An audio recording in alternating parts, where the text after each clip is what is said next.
Well, looks like everything works. No, I was just thinking how it is so annoying to start the stream by, I mean, I need to go to a specific web page to do that.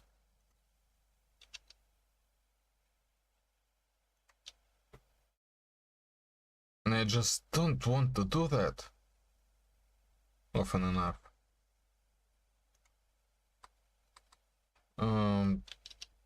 So I don't really stream daily anymore.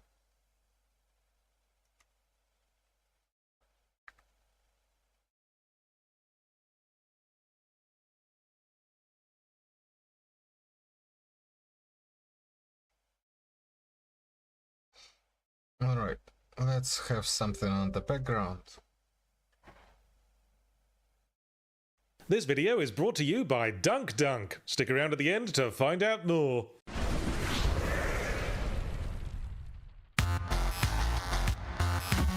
Reaction I've been having lately. Once again, I find myself wanting to interrogate a reaction I've been having lately. Whenever I go to the communal Steam account, I go through the recent additions and check out their store pages. It's happening more and more often that I'll see, we're a melee brawler with RPG elements. Ooh, and our setting is such and such. Ooh, I like such and such. And also we're a roguelike. Oh! But what is it that's provoking the "oh" reaction? Is it just that there are so many of the bloody things now? You're a savvy viewer, you of course know what a roguelike is. Yes, Yahtzee, it's a game that's like Rogue. Huh.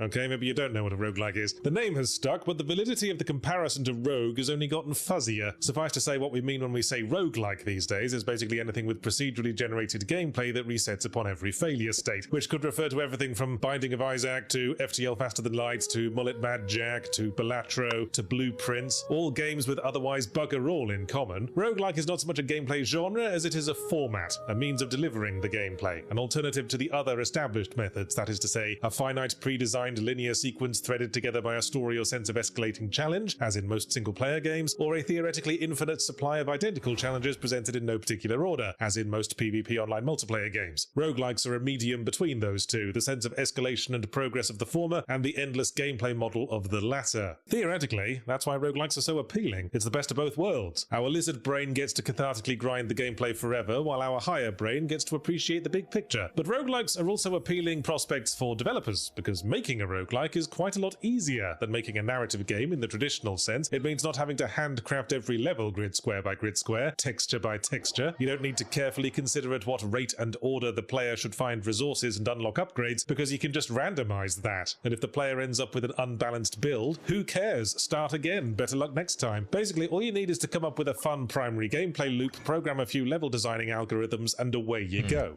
Now, I'm not going to make any inconvenient blanket statements I can't take back, like making a roguelike is lazy. I mean, I've made roguelikes. I am extremely lazy, but that's unrelated. Yes, you only have to come up with a fun primary gameplay loop, but that's like 90% of the work of designing a fun game. And as for not needing to design levels, guess what? When you're having to explain to an algorithm how to create a functional level, what you're doing there is a little thing called level design. I also won't say that the roguelike format creates an inherently inferior environment for narrative gameplay. You know me and my love of immersion narrative and finding ways to escape the boring old formats of beginning, middle, end. I can name multiple games where a roguelike element is vital to the intended narrative effect. Hades leaps to mind, Outer Wilds, although that's more recursive than roguelike. The other reason roguelikes are so endemic is because it gives developers a fighting chance. If you only have to worry about a primary gameplay loop, you can put more effort into other things. You can't make a AAA level game, but you can at least look the part. Look at something like Battle Shapers. It being a roguelike enabled it to put a lot of effort into the visuals. Some might say too much. It's so packed with pointless detail, even the crates have more polygons than remake Lara Croft's booty shots, but at least its screenshots can stand next to Overwatch without feeling self-conscious. With indie games constantly flowing into Steam, all struggling to be noticed, it's a lot more economical to make a roguelike as opposed to a full-length handcrafted masterwork that you put years of mental investment into only for it to struggle to hit 100 user reviews. Not that I'm saying you can't put heart and soul into a roguelike. Hades again leaps to mind, but I know I'd have a lot less creative pride in myself if all I was doing was throwing the switch on the level generator-tron. So that's, in a nutshell, why roguelikes are so popular popular in indie games, and after all that, I suppose my fatigue with them really does come down more to excessive volume than any inherent problem with the concept. But having said that, I see a lot of recurring issues in the world of roguelikes that stoke the fire of my mounting boredom. For one thing, the comparison to the original Rogue has gotten less and less valid, as I said, and one thing to note about Rogue was that it randomized everything each run, not just the layouts of the dungeons. You had different items, different monsters, the effect of all the potions changed. Every new run required a different approach and involved a whole new process of discovery.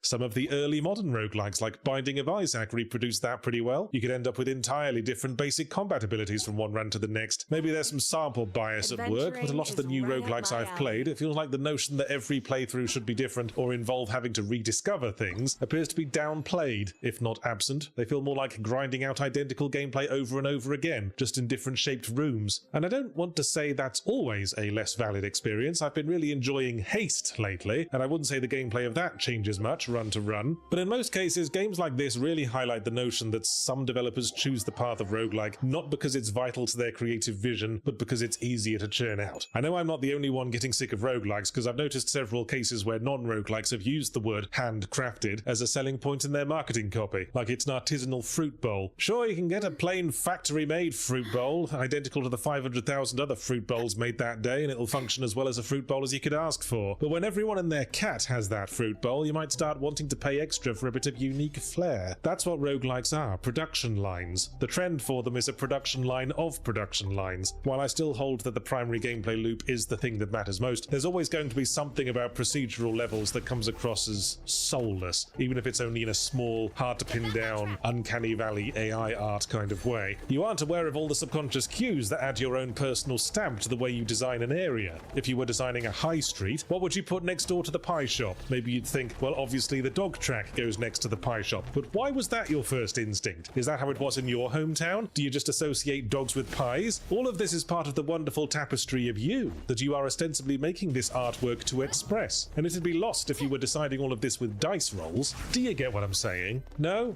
Fair enough. I'm not sure I do. But you know what? If the high street in my hometown had been laid out with dice rolls, that would fucking explain a lot. This video is brought to you by Dunk Dunk, the chaotic multiplayer action basketball arcade party game where your goal is to dunk with and or on your friends. Play solo, co-op, or with up to 16 pals in this hectic dunkathon because there's nothing in the rules about catching too much air, bud. Familiar platforming controls makes it easy to pick up and play, but the unique stretchy arm mechanic adds a layer of depth and mastery to this slam dunk. Earnestly. Customize your dunker to your heart's content as you battle across 8 unique levels with their own special features, including haunted houses, dino-themed arenas, and marooned space stations. Ooh, a real space jam. Dunk Dunk is the party game so nice they named it twice. Head on over to the Steam page and try out the demo for yourself today. You've got some dunking to do.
Too strong!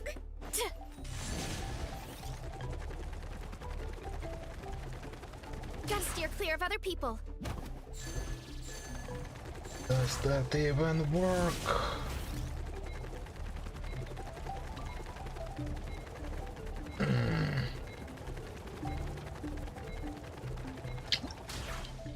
Fuck it.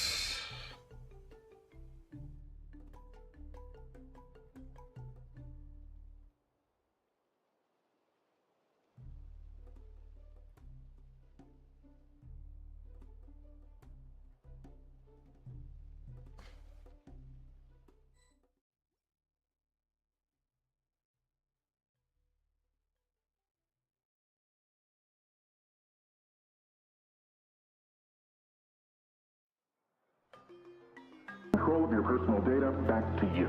They intercept the data brokers on your behalf, requesting your data's removal and handle any resistance. But your data could leak again. Your address, employment history, social media accounts, telephone numbers, and much more. Instead of you reaching out to data brokers one by one, Incogni does it automatically. On your behalf, see 60% off for the annual plan. So take back control of your personal data today. To date, they have deleted my personal information from 678 pages. Why would a data broker delete your information? Think about it. Isn't the entire point of a data broker to collect and retain your information? Like, isn't that their whole business model? When I requested Office Depot to delete my personal information that they had collected about me, like my name and purchase history, they refused to do so because of where I live. If I were nicely to ask General Motors to delete my data regarding what medications I take, yes, that is a real thing, they will also refuse for the same reason. Neither of these companies are considered data brokers, but what, they care more about retaining my data than an actual data broker? That doesn't make any sense to me. Is it because they're legally required to comply? Or do they simply comply out of the goodness of their own hearts? In this video, we're going to find out what a data broker is, how they collect your data, who they share it with, and whether companies like Incogni and Delete Me are a scam or not.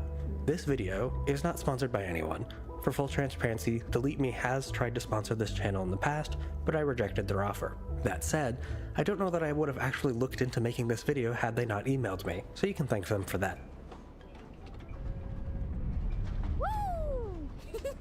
A major selling point of services like Incogni and Delete Me is that these creepy data brokers collect your data and sell it off to the highest bidder. In fact, their entire business relies on data brokers existing, so let's find out what a data broker really is. It turns out, like with most things, it's more complicated than you'd probably expect. The term data broker itself is a pretty loose expression, covering all kinds of different companies.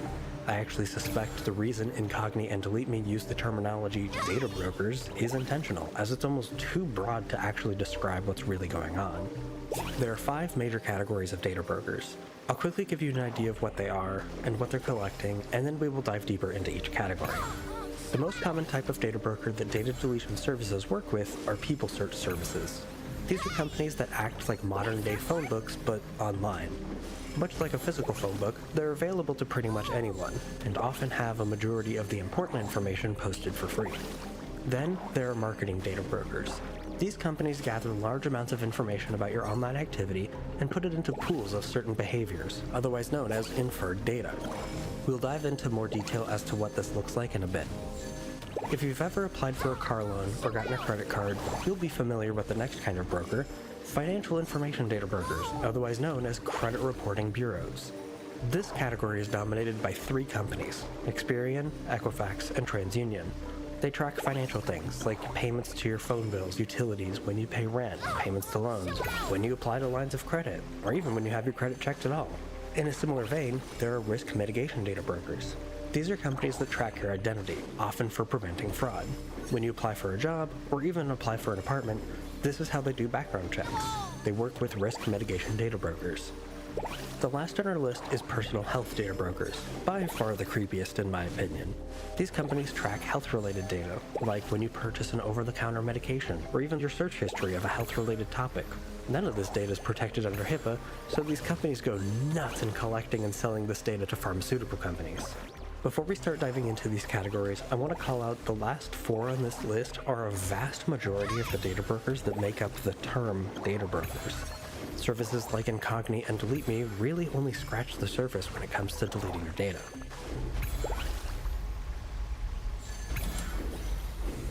You know what? I want to mix it up today. We're going to start with a category that just gives me the creeps.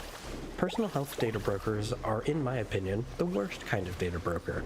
They collect an obscene amount of highly sensitive information with almost no regulations at all. To help showcase what I mean, I'm going to use the Privacy Visualizer. First, they collect health data, which seems pretty obvious. This would be direct health data from something like a smartwatch or an app that tracks health metrics, but they opt to share that information for some reason. We'll explore an example of this in a moment. Usage data depends on the service or tool in question, but how you use it can sometimes qualify as health data. An example of this would be something like a smart toothbrush. The usage of these tools can indicate certain health patterns, hence the category of usage data. If you've ever searched for a health-related product on Amazon, guess what? They will sell that information to a personal health data broker who will then sell it to advertisers. And would you believe it? We have a category for that. It's search history. Similarly, if you've read a few health-related articles using Google Chrome, Google will sell that information as well. Though, Google is sort of a data broker in all but name, but they're also one of the biggest advertising companies out there, so this example is a bit more complicated than what we're going to actually look into for this video. But, browsing history is a category, and we can count that. Last, we have purchase history. If you buy a health-related item using PayPal as your purchase method, PayPal will happily sell that information to a personal health data broker. Let's look at a more complete example of how personal health data brokers might get this information. There's a sponsor here on YouTube that I've seen a few times before, 8 Sleep. If you've never heard of them, they make an overpriced smart mattress that tracks your sleeping patterns and keeps you cool while you sleep. Great, that all sounds cool. How do they fit into this picture of personal health data brokers? Well, they clearly state in the privacy policy that they sell usage data to advertisers. This means that your usage of the mattress and the attached services are sold to companies who can use that information to show you health-related ads. What does that look like? Well, let's say you've been having a hard time sleeping for a few nights. That data could be sold to a pharmaceutical company that makes sleeping pills, and then you'll start seeing ads for said sleeping pills. Or, let's say your heart rate is a little elevated while you sleep. They can now show you ads for heart medication. Heck, that heart rate tracking thing can be used for all kinds of weird things, like understanding how you interact with other platforms, like Facebook. If Facebook shows you an article while you're laying in bed, and they know you've been looking at it for a while, they can combine that data with what 8 Sleep collects, and bammy wham, they now know that you had an elevated heart rate while reading it, implying that you were angry. They can use that data to show you more of those articles since it keeps you on the platform for longer. I know, it sounds crazy, but it's clearly spelled out in their privacy policy that they share a lot of this information with Facebook, and we all know how Facebook is with data. Remember, none of this is regulated and doesn't fall under HIPAA guidelines at all, so to them, it's all fair game. Also, 8 Sleep charges you a monthly fee to see your health data and cooling and whatever, and if you stop paying, you can't use those features, but they still track all that precious data. Please do not buy one of these, they are a privacy nightmare. Let's move on to the next kind of data broker.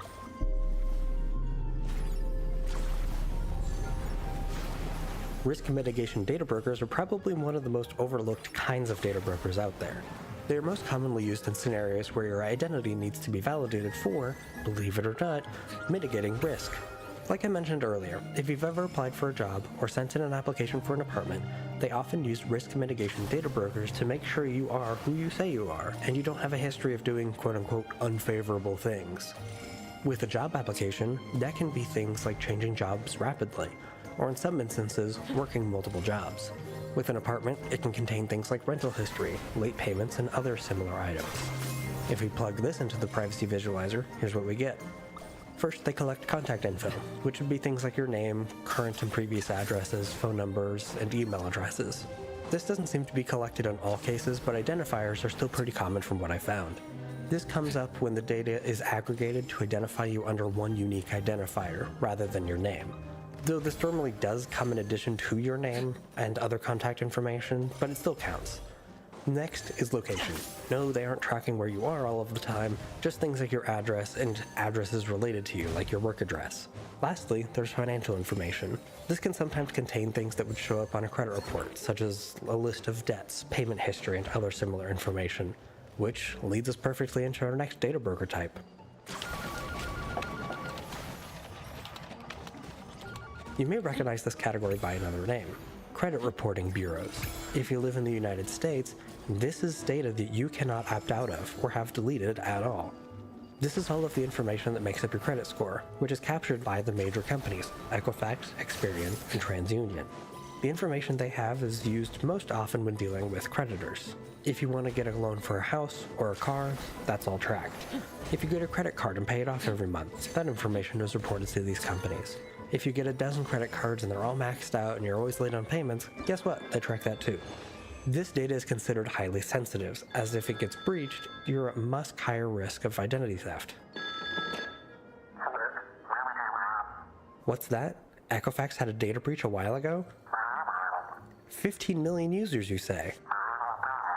Oh, and what's that you say? They're not only still a wildly successful company, they have also wedged themselves so deeply into our economic system that you're not allowed to opt out of this data collection, despite their very traceable history of mishandling it?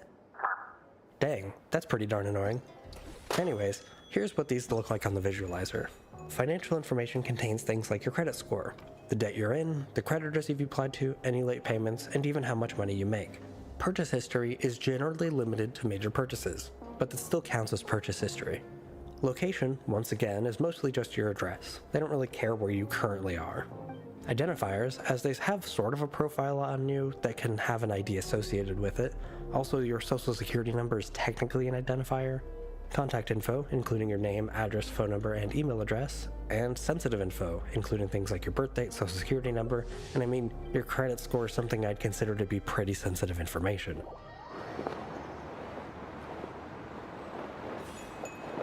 Next up is marketing data brokers. This one is fun, I promise. The goal of a marketing data broker is to acquire vast amounts of indirect user data to sell to companies looking to advertise their products.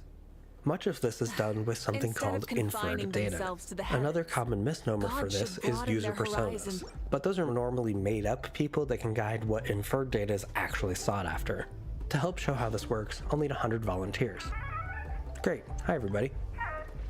As it currently stands, I don't know anything about these 100 people, so to help me identify them, I'll ask a simple question that might describe something they do.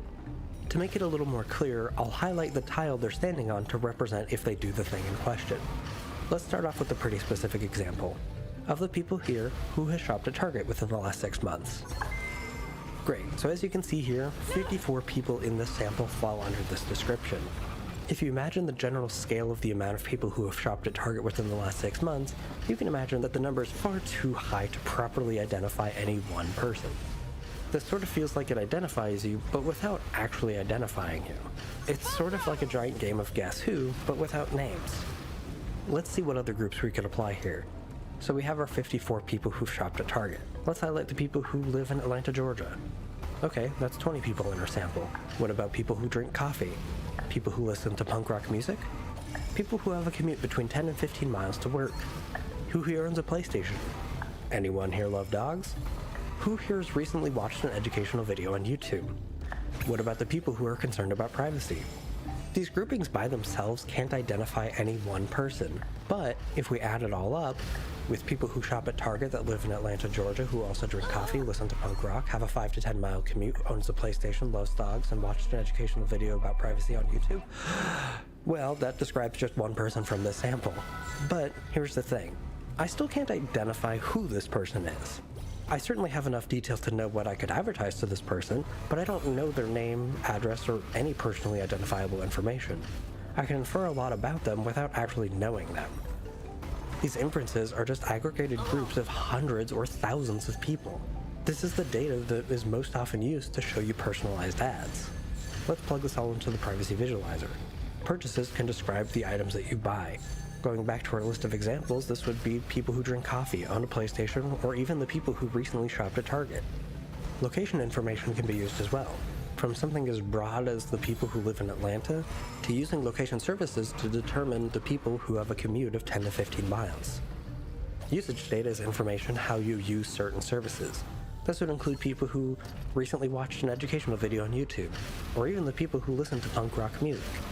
Search history can include things that you search for that can infer certain things. If you search for photos of dogs and puppies often, you're probably a person who loves dogs.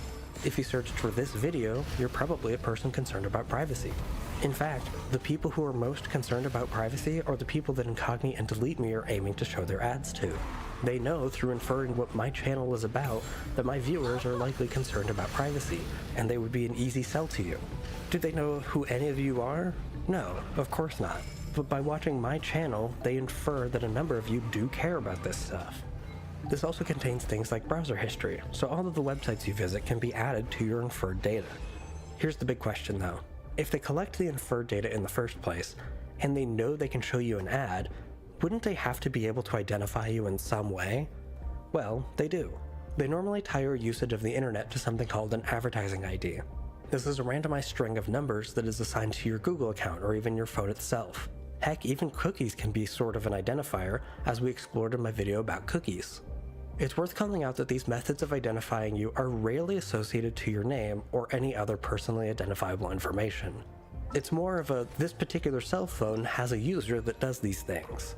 That said, there can be sensitive information attached to this too.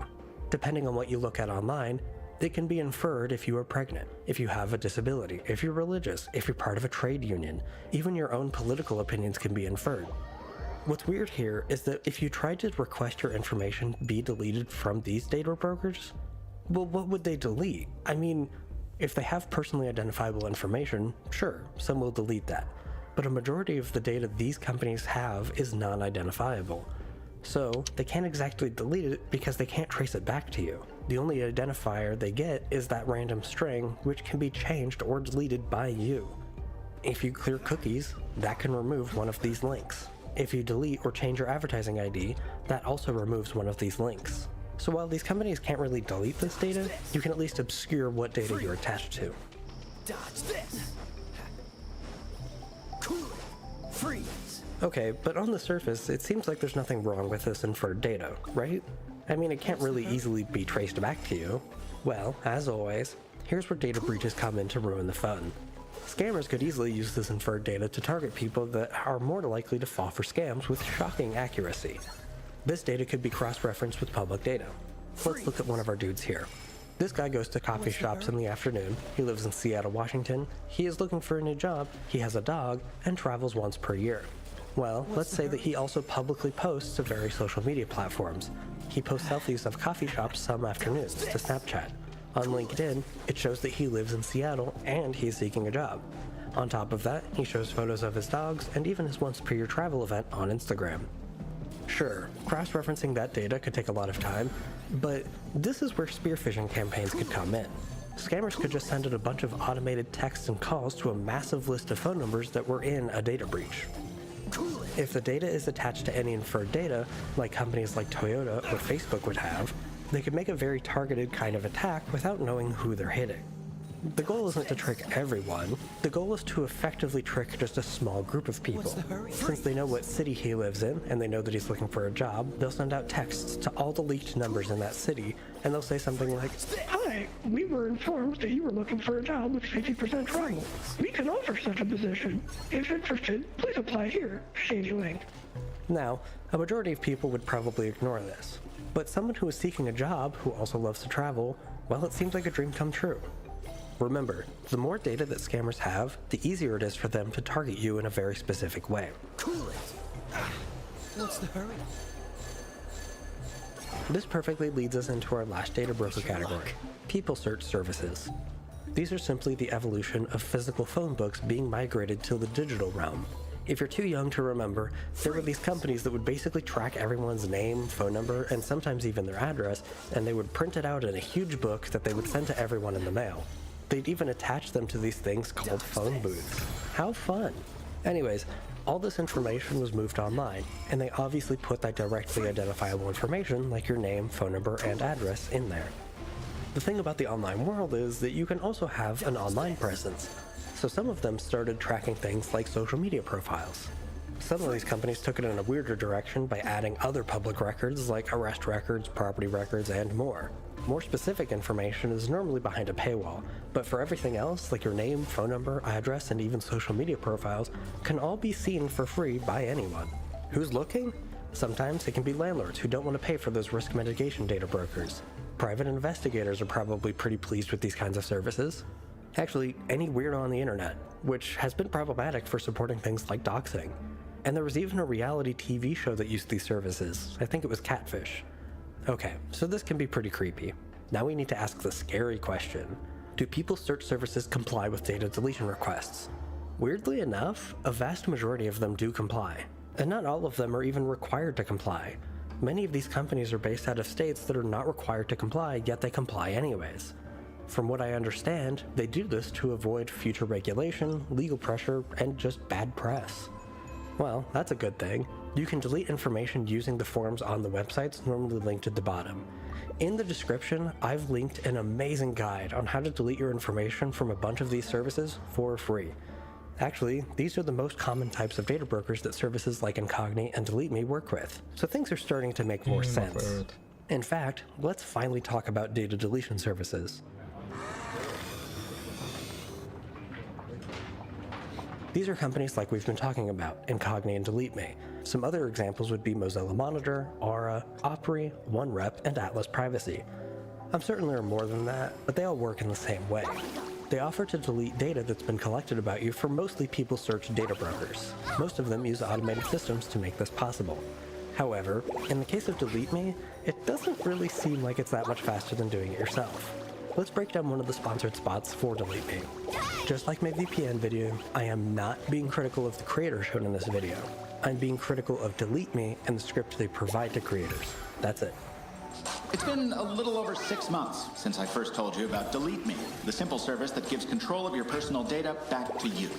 In that half a year, DeleteMe has reviewed over 4,000 listings from data brokers across the web for me. This is sort of misleading in my opinion. That 4,000 number really makes it sound like it's from 4,000 data brokers or something, but it's actually 4,000 individual items. So, let's say one data broker has your name, your personal email address, your work email address, your phone number, and your last 4 addresses. That's 7 listings in this example, but just one data broker. They all do this, by the way. Here, I'll use myself as an example. Before researching this video, I used Mozilla Monitor. They showed that from one data broker, there were 3 email addresses, 1 phone number, 9 addresses, and 4 family members.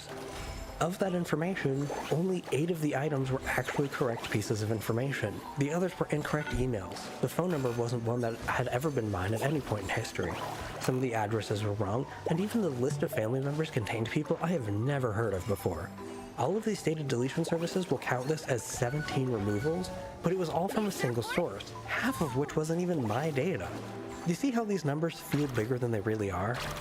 And it's removed my personal information from almost 80 of them. Let's rewind just for a moment back to that screenshot. There are 26 data brokers in this list.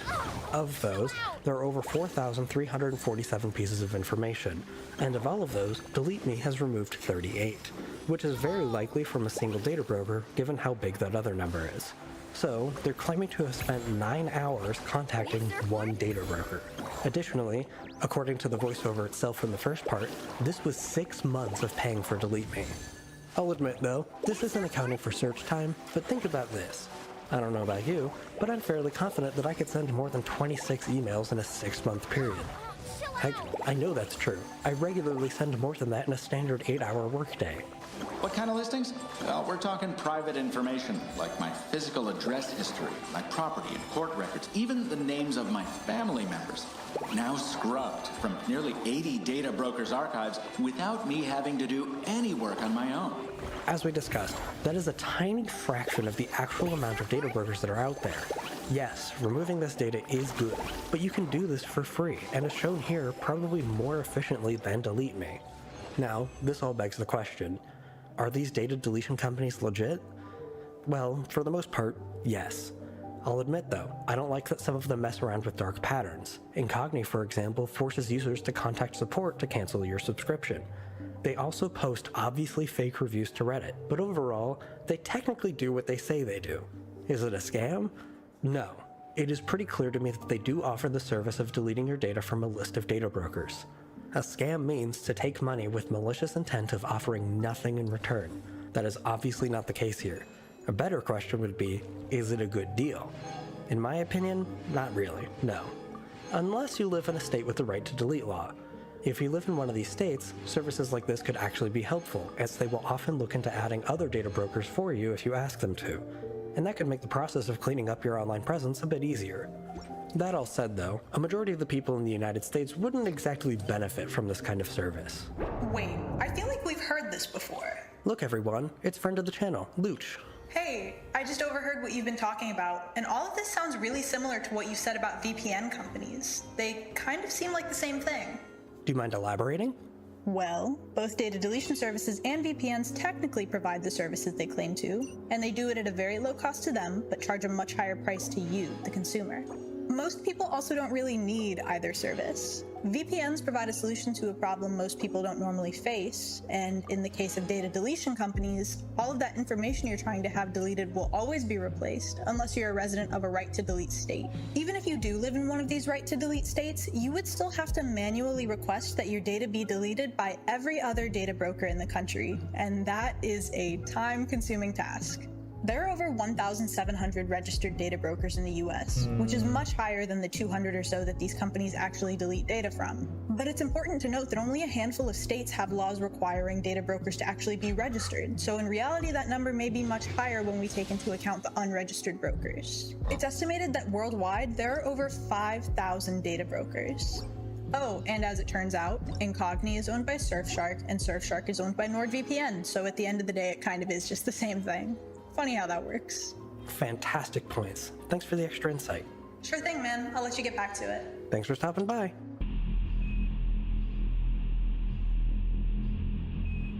This has me all thinking. Are we just looking for a new company to hate on? Hear me out. After the honey scandal, people started giving these services the stinky eye because it felt too good to be true. As we just learned, it's not as wonderful as they make it seem. They have good marketing, but it's just a simple tool that can only do so much about the actual problem. These companies are just taking advantage of the fact that data brokers run freely with no restrictions. It's an infinite money glitch that they're just jumping on before regulations eventually catch up. They're not the source of the problem, nor are they the solution to the problem. The actual problem is the data being collected in the first place. Companies like Meta, Google, and Amazon have been allowed to collect and sell this data with almost no oversight in the United States. Even now, 20 states have some sort of consumer privacy law, but to this day, there isn't a single law that prevents a company from collecting unnecessary data in the first place.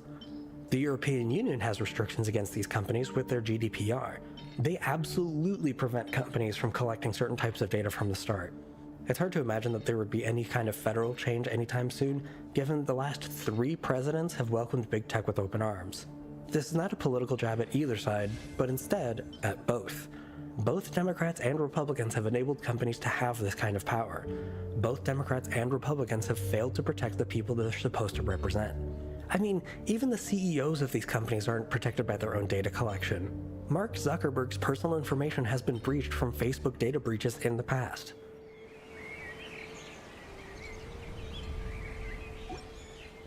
Okay, so what can you do? It might feel a little counterintuitive to what I just said, but call your local representative and demand for better privacy laws. Even the states that have good privacy laws can be greatly improved. Be loud, be annoying. You have to pretend like these local representatives have never heard about what you're talking about before. Be loud, but be clear in your language. Be specific. For example, I don't like that companies are allowed to collect data that is solely used for targeted advertising. It is oftentimes greatly mishandled and results in getting leaked to scammers, which costs Americans hundreds of billions of dollars every year. If you want to learn more about how data breaches lead to scams, watch my video about that here. When talking to your local representative, give clear examples. Identify what companies are doing this and show it in their own privacy policies. Here's an example. Spotify shares data with these 94 companies by default, and I think it's unnecessary for a company that streams music to have all of this inferred data. Data that is retained for any period of time is at risk of a data breach, which hurts consumers. When these 94 companies are also given access to this information, it stops being a question of if there will be a data breach, rather, when will one of these 94 companies get hit with a data breach? In 2024, nearly half of all companies in the United States experienced a data breach. Using that information, we can reasonably assume that 47 of these companies will experience a data breach. If there were regulations in place to prevent Spotify from collecting this information in the first place, the risk of a data breach would be greatly reduced, as the unnecessary user data wouldn't be there to begin with. Hackers wouldn't have as much incentive to hack Spotify. Here's another example. General Motors knows what medications I take, and they infer my intelligence through various sources of data collection spelled out in their privacy policy. This is an inexcusable abuse of power, and they do not need to know any of that for me to be able to drive my car. In the European Union, General Motors sells vehicles that work exactly like they do here in the United States. But laws like the GDPR protect their citizens, and this kind of data isn't collected at all. Here's the EU version of the privacy policy for General Motors, and here's the US version. It's clear why they collect as much as they do here. There are no regulations to protect consumers. If you want something more actionable on your end, fight back with your wallet if you're able to. For example, stop using Gmail. For years now, they've read every single email that you get, which means that every purchase you make is now valuable data that they can sell to advertisers. I'll note that this can take a very long time to fully transition away though. It took me an entire year to move from Gmail to StartMail, and even then, I faced minor inconveniences. It took me an entire year to move from Gmail to StartMail, and even then,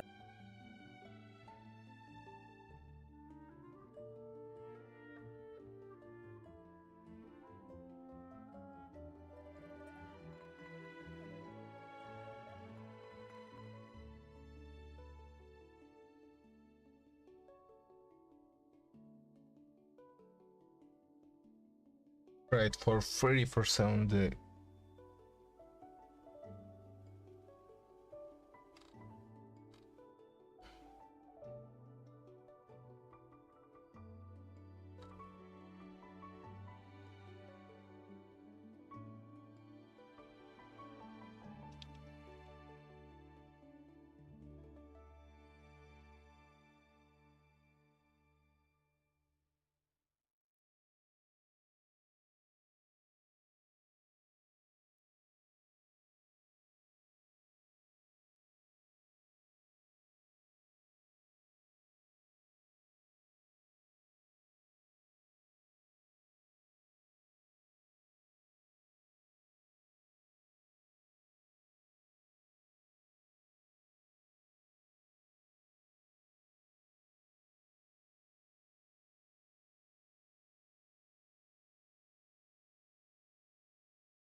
often, I faced minor inconveniences with services that I forgot to move over.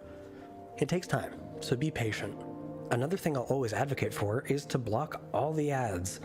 A big point of this data being collected is to sell to advertisers, so start blocking them from making their money. Show that we don't want to be tracked like this. I've heard other creators compare this to piracy, but I disagree.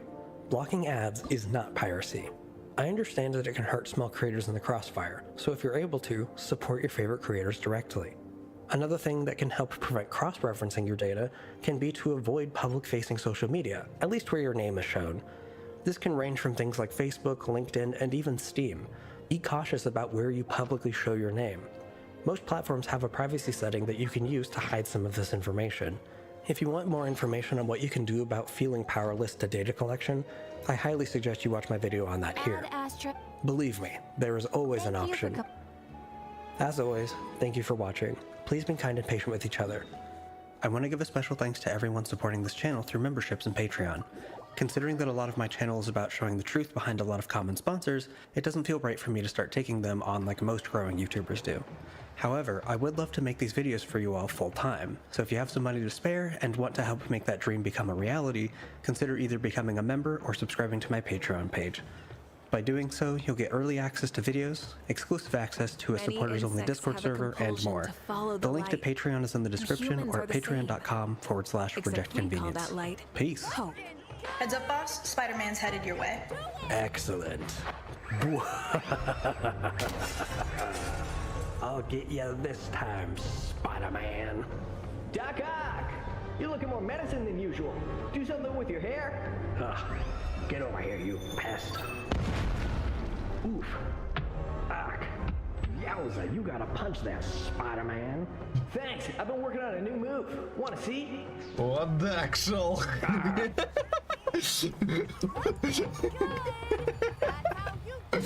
Ending with the Spider-Man.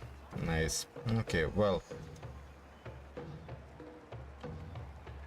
Been not doing anything. If somebody you knew for a year said, listen, I'm just gonna be honest here. I know I've known you too long to not know your name, but I simply do not. I don't know what happens. I'm reasonably confident you told me your name at some point, but could you remind me, please? How would you react? Oh, thank God, because I have no idea what yours is either. If somebody you knew... Now, players, you've been on set for a few hours now. These PAs have had name tags on them until this very moment. Whom do you recognize? Go ahead and write down as many names as you know. We're back to anti-ADHD games, I see. Now, Katie has written vastly more names than there are people standing over there. You're not supposed to be looking at other people's scores, Brendan. Was that stated to be against the rules? Was this stated to be I swear to God, Meredith! Okay, we got Alex, Nate, Derek, May. Okay, Derek's not a person. Elise. May is not a person. Elise is not a person. Greg. Greg is not a person. Win. That is two. Bravo. I feel like there's more than two people there who's like, damn, I thought Iffy would know my name. And, you know, that's going to haunt me for a while. Brennan. Okay, this is painful. I wanted to get everybody. Nasty Nate, got you. Wow. Alex, Wesley, Corey, Etta, and then I panicked and wrote Mandy and Lauren, who are not here today. Matt, and then, sorry, what's your name? Kelsey. Kelsey, Matt and Kelsey. Katie. Jeremy. No Jeremy. Jenny. No Jenny. Mike. Good guess. Mike is a very common name. Lauren. No Lauren. Molly. Okay, not here. Will. Not here. Emily. No Emily. Ryan. No Ryan. Todd. No Todd. Sam. That's me. And Josh. I love how you threw that much spaghetti at the wall. I have worked with Corey. Corey has glasses now, which I did not approve, Corey. I will say we have such a diversely named group of PAs that are all so fun and different. It's almost like it would be impossible to forget any of their names individually. Some of us don't have our own shows. Don't throw me under the bus. Brennan, who here looks familiar to you? We got Nate Miller, who is not nasty. I was introduced to him as Nasty Nate by Iffy, and found out that that was not based on any prior interaction. It was just a called shot by Iffy wide away. He went, Nasty Nate, and I went, oh, Nasty Nathaniel, hello. Nate Miller, Matthew Ulsh, Wesley Jones, Alex Owen, Corey Schalbaum, Kelsey Siegfried, Etta Gonzalez. I did not ask for last names, Brennan. You didn't have to, baby. I left ashamed. Now, players, you've been on set for a few hours now. These PAs have had... Looking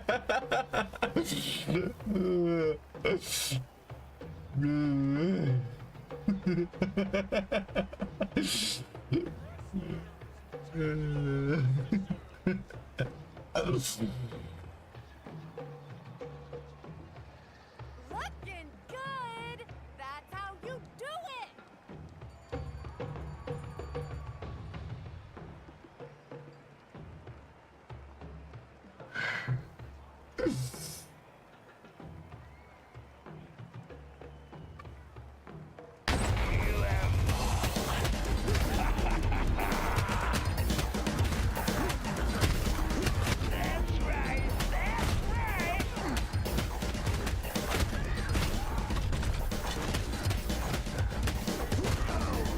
Beat 'em ups is a time. Okay, whatever. I'm Jake O'Neill, creator of Animagraphs, and this is how a steam locomotive works. I've chosen the Union Pacific Big Boy as my source inspiration. However, I've also made many period-correct generalizations for the sake of teaching. Big Boy came to be in late 1941, at the latter end of the steam era, as one of the largest and most powerful steam locomotives ever produced. 25 Big Boys were put to work between 1941 and 1944. To give you an idea of its size, here's an Old West style locomotive from the mid-1800s, placed side by side. Despite the many advancements in technology from Maybe I earlier should steam do engines one to just our tomorrow. model, they share the basics for generating steam power. The engine and tender combined weigh about 604 tons. You'd need something like 4 modern engines to pull a 5-mile train like Big Boy could do alone. Top speed is around 70 miles per hour on level track. Coal, wood, or even oil in later years is used as a source of heat. To boil water. The volume of water expands as it turns into steam, creating pressure that can be used to do work. In this case, steam pushes pistons back and forth to rotate the wheels, releasing its pressure and temperature in the process. The used up steam is exhausted from the train.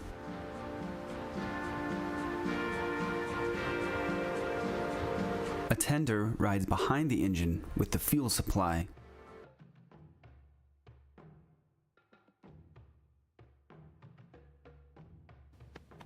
Я выбил 5 вивен с одной десятки. Да, я выбил, да, ее сигну с первой десятки. А я выбил одну вивен за 160 круток без сигны и надеялся, вы мне объясните, как на ней играть. Да как нефиг делать. У нас есть 5 слотов под перья. 3 вида перьев. Первые перья создаются парированием, навыком, цепочкой, ультой, и еще там можно получить парочку в состоянии аристократки, если совместить атаку и уклонение. Затем нам надо сменить перья. Входим в состояние трепещущий подол и переключаемся на другого персонажа, Вивиан сама поменяет свои перья. Далее используем усиленный навык или творим срабатывание аномалии. И все, срабатывает выброс аномалии, понял, да? Но вот перья кончаются. И тебе приходит в голову тупая мысль выйти за Вив и начать фармить новые. Прямо базовыми атаками, одну за одной. Не вздумай так делать. Тут надо выходить или по быстрой помощи, или на парирование. Быстрая помощь даст нам стойку аристократки, атака после перья даст трепещущий подол, а если слишком часто меняться, не тратя перья, то мы получим перемотый перьев. Все довольно очевидно и просто. Да? Ну да. Я выбил 5 вив с одной десятки.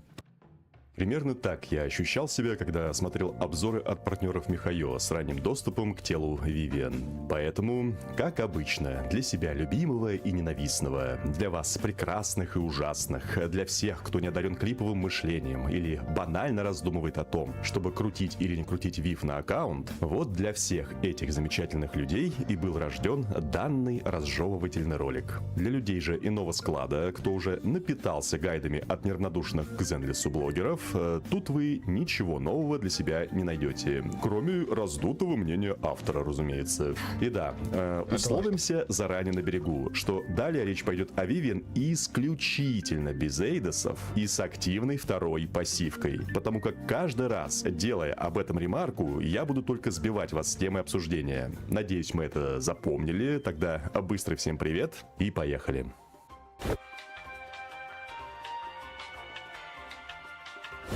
Итак, давайте быстро по общим критериям для поверхностного понимания и разгона. Два не единственных, но ключевых источника урона Вивиан — это ее выброс аномалий из первой пассивки, который обозначается буквами, складывающимися в слово «облум». Но я посмею этот выброс величать цветением. Видите, нам даже цветочек фиолетовый рисуют для пущей визуальной ассоциативности. И второй заметный источник урона — это хаос. Сразу скажу, что без Сигны стабильность хаоса будет маленько подхрамывать. Почему? Потому что наша Мэри Поппинс проводит на поле довольно мало времени с активной жизненной позицией. А потому пунктуальность насыщения каких-нибудь боссов эфирной аномалии без Сигны будет давать регулярные осечки. Значит ли это, что Вивиан без Сигны неудобная, слабая, неиграбельная и обладает прочими принижающими ее эпитетами? С оговорками нет. Сигна — это скорее игрушка для обычных людей и весьма полезная штука для спидранеров, которые прям считают, сколько нужно эфирных чепалахов от Вивиан, чтобы вкрутить лампочку, в смысле, чтобы аномалия накладывалась тогда, когда нужно, а не когда бог пошлет. Для всех же скромных работяг, кто удосужился или удосужится достать к себе Мэри Поппинс, крафтим ей плачущих близнецов пятого продвижения, качаем их до упора и более не дуем в ус, в особенности, если он не ваш. Безусловно, баланс распределения урона в таком случае не дуем в ус, в особенности, если он не ваш. Безусловно, баланс распределения урона в таком случае неизбежно сместится в сторону того самого цветения из первой пассивки. Ну и, полагаю, вы хотите узнать, что это за цветение такое и как оно работает. Смотрите, не пожалейте о своем любопытстве. Я предупредил. Начинаем. Само цветение забирает свой урон с текущей аномалии на противнике. То есть, если нет аномалии, нет и цветения. А значит что? А значит, нам очень хотелось бы поддерживать аномалию перманентно на плотной тушке врага. Активироваться цветение может двумя способами.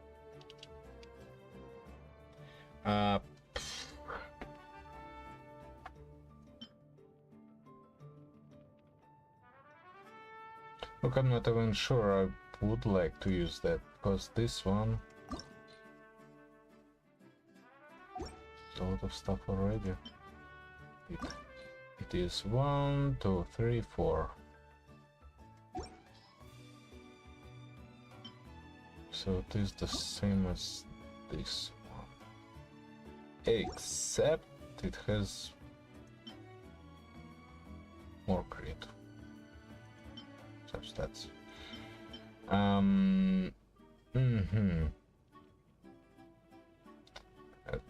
This I would rather not use. Let's think about it. Yeah, this is bullshit. This is also not needed. Yeah, whatever, waste of space. Because nobody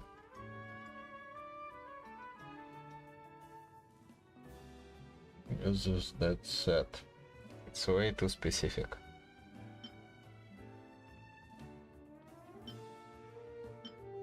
Okay, those two.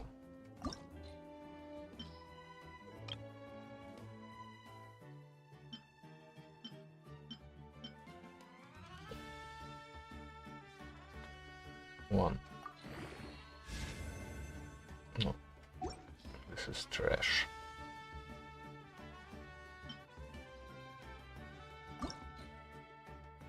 If it goes crit rate, then I will go further.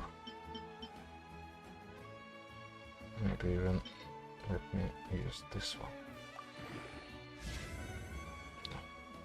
No. This is also trash.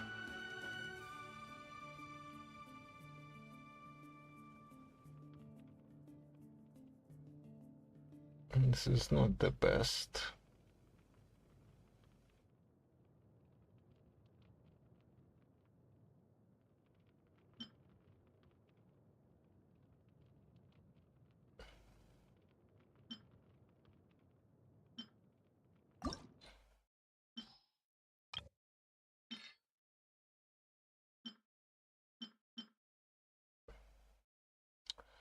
Attack percent, please. No.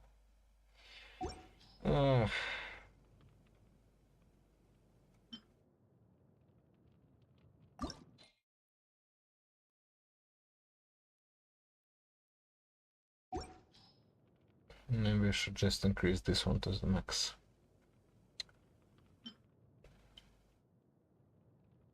Because this one has pretty low chance of being what I want.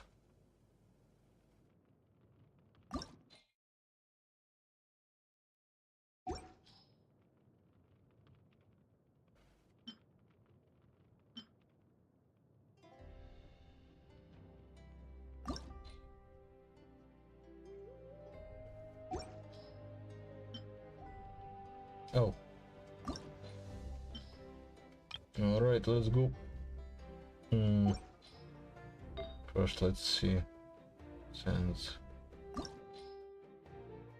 Yeah, we have good sands for her already, so those 4 stars don't matter. Here at least. Attack percent, mental mastery. Oh, this one. Yeah, right. Great. Let's enhance this one first. Okay, all of this.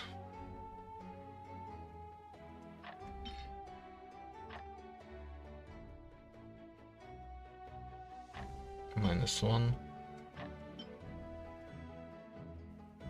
Crit, please. Come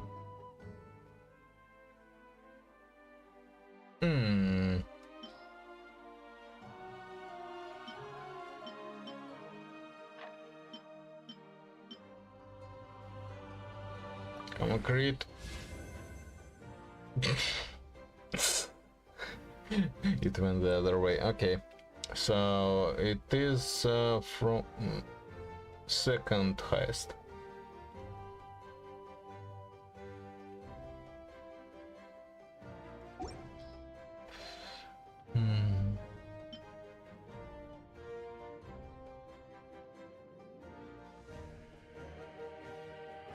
I don't trust this one.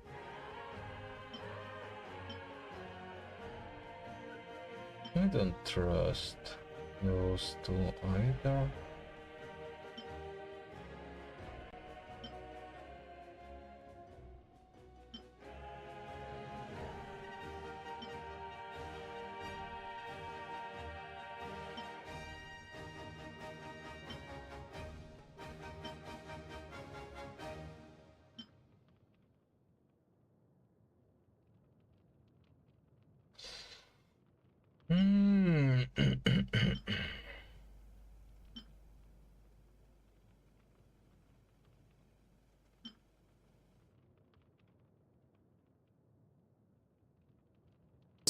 Либо свежайшим наложением аномалии именно другим агентом, либо второй вариант — попадание усиленным навыком любого агента в отряде.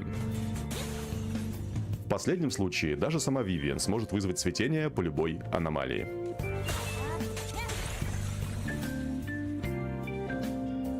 Важная вынужденная ремарка по общим механикам игры. Откат для переналожения аномалии одного атрибута равен 3 секундам. Для повторного вызова классического хаоса придется также обождать 3 секунды. Полярные хаосы Янаги не считаются, у них свой путь. Поэтому, если вдруг захотите устроить дискотеку из 3 аномалистов, будьте уверены, что эти 3 секунды знатно подпортят жизнь вашей затейливости и хаосу. Перечислю несколько нюансов про цветение. Нюанс первый. Цветение никак не реагирует на хаос. Оно часто будет появляться вместе с ним, ибо тот самый прок аномалии, вызывающий цветение, частенько будет прокать и хаос по предыдущей аномалии. И когда ты не адепт таблицы формул, а обычный работяга, в этом случае весьма легко начать искать взаимосвязи из-за схожего цвета буквок Облум и Дизордер. Не обманываемся, урон цветения считается только от обычных аномалий. Дизордер, он же хаос, это отдельная ниша урона, никак не влияющая на урон цветения. И наоборот. Второй Второй нюанс. Срабатывание цветения заливает немного эфирной аномалии. Это срабатывание может активировать эфирную аномалию, причем неважно, в кармане сейчас наша Вивиан или персонаж на поле с активной жизненной позицией. И третий нюанс. Цветение, которое вызывается попаданием усиленного навыка, не имеет отката. А вот цветение, которое вызывается наложением аномалии, имеет откат в полсекунды, что вами не будет ощущаться примерно никогда, если вы не полезете в отряд трипл-аномалистов. Более того, часто будут возникать ситуации, в которых вы усиленным навыком накладываете аномалию, и потому получите сразу 2 урона от цветения. Собственно, за усиленный навык и за срабатывание аномалии.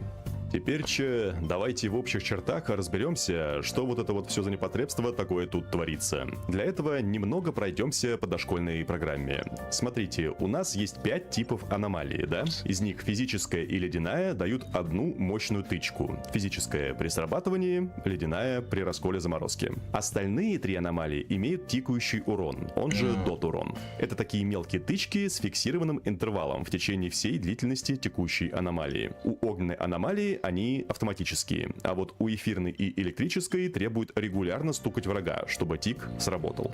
Далее вспоминаем про характеристику знания аномалии. Это такой множитель, который залетает в формулу урона любой аномалии. И с эфирной аномалией Вивиан тут никаких причуд нет, все идентично. Но у Вивиан знание работает не только на урон собственной аномалии и хаоса, но еще и знатно так разгоняет урон от того самого цветения. Я не буду тут вам расписывать подробную формулу и подсчеты. Это добро вы и сами знаете, у кого искать, если вдруг не сможете уснуть от переизбытка любопытства.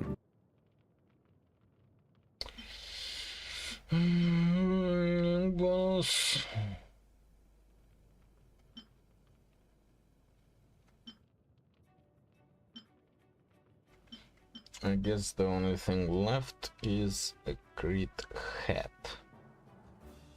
I mean, the only thing left that is actually left for me to do.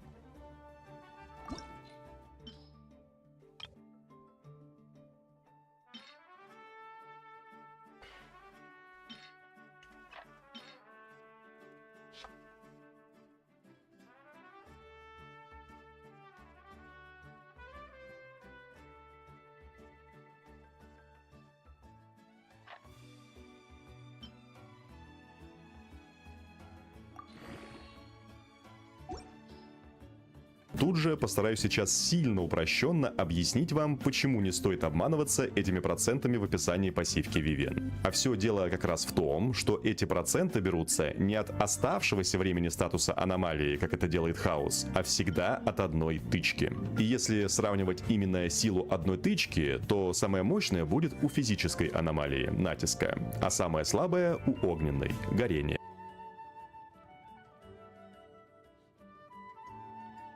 Именно поэтому 0,75% для физической тычки даст немногим больше в урон цветения, чем 0,8% от одной тычки горения. Более того, урон цветения забирается конкретно от размера урона тычки. Как следствие, критовые натиски Джейн Доу будут давать критовые срабатывания цветения. Однако, если мы не учитываем Джейн, а расположим все классические аномалии в порядке убывания своей эффективности для урона цветения, то у нас получится вот такой вот столбик почета.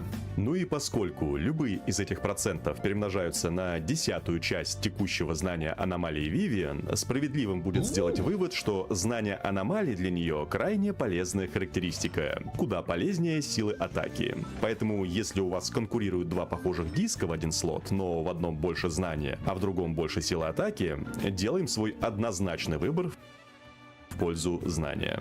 Опять же, речь про Вивиан с плачущими близнецами. С Сигной возможен немного другой расклад, поскольку быстрее будет копиться аномалия и чаще будут случаться хаосы, для которых сила атаки также важна. Да и если усиленный навык попадет в эфирную аномалию, в которую безусловно вложилась Вивиан, в этом случае сила атаки тоже сыграет свою небольшую роль для цветения. Но вот где там проходит черта баланса в случае Сигны, знают только китайские математики. Теперь теперь о грустном. Вы же не думали, что свое цветение Вивиан будет раздавать нам просто за красивые глаза? Мол, прокай аномалию раз в 3 секунды, сдавай усиленные навыки и будет тебе счастье. Ну да, если бы. Не для нас ее бутон цвел, хотя, казалось бы, фанатка фаэтона. Но, увы, придется копить и конвертировать ее перья. Я даже не стану пытаться забивать вам голову названиями этих перьев и буду звать их по старинке стаками. Итак, схема. У нас есть 5 слотов. Эти слоты могут заполняться 2 типами стаков. Первый тип — точка, второй — кольцо. Есть еще условный третий, когда стаки 2 типов совмещаются. Но об этом потом. Сейчас главное запомнить про точку как первый тип и про кольцо как второй тип. Вдохнули, выдохнули, дали новому знанию устаканиться в своей голове. 5 слотов. Стаки 2 видов. Точка или кольцо. Плетемся далее. У Вивиан есть 2 особых состояния — аристократки и полета. Отличить полет от обычного состояния, думаю, вы и без моих подсказок сдюжите, ибо в этом состоянии происходит весьма плотная пародия на небезызвестную Мэри Поппинс. А вот разница между обычным унылым состоянием и состоянием аристократки заключается в раскрытии зонтика в случае последнего. В полете зонтик тоже раскрыт, но там главная отличительная черта — непосредственно полет. Давайте, постарайтесь. Снова запомнили, дали этой информации обжиться в нашей голове, закрепили. Фиолетовая девушка. Зонт закрыт, зонт открыт. Полет. По переменным отстрелялись, можно приступать к поиску взаимосвязей между ними. Значится так, для понимания пока что упрощаем. Если мы выпускаем Вивиан на поле, значит мы должны добыть ей стаки 1-го уровня, те что точки. Добыть их из кармана мы не сможем никак. После любого варианта получения стаков 1-го уровня, Вивиан автоматически переходит в полет. Если же мы спикируем ей из полета, нажав базовую атаку, то она преобразует все стаки 1-го типа, которые точки, в стаки 2-го, которые кольца. И вот за эти самые стаки 2-го типа мы можем добывать цветение, ранее озвученными способами. Одно срабатывание цветения всегда тратит 1 стак. Надеюсь, принцип вы поняли. Теперь давайте изучим вопрос о том, как же добывать нам стаки 1-го типа, которые точки. Сначала о простых вариантах. Атака после парри и цепочка атак. Обе опции дают нам по 2 стака, а также автоматически вводят нашу Вивиан в состояние полета. И давайте я больше не буду это упоминать, но на будущее мы уясним, что получив стак 1-го типа, Вивиан всегда автоматически взлетает, если ей не мешать всякими разными кнопками. Следующий простой вариант — усиленный навык. Он стоит 60 энергии, но дает нам уже 3 стака. И, наконец, ульта.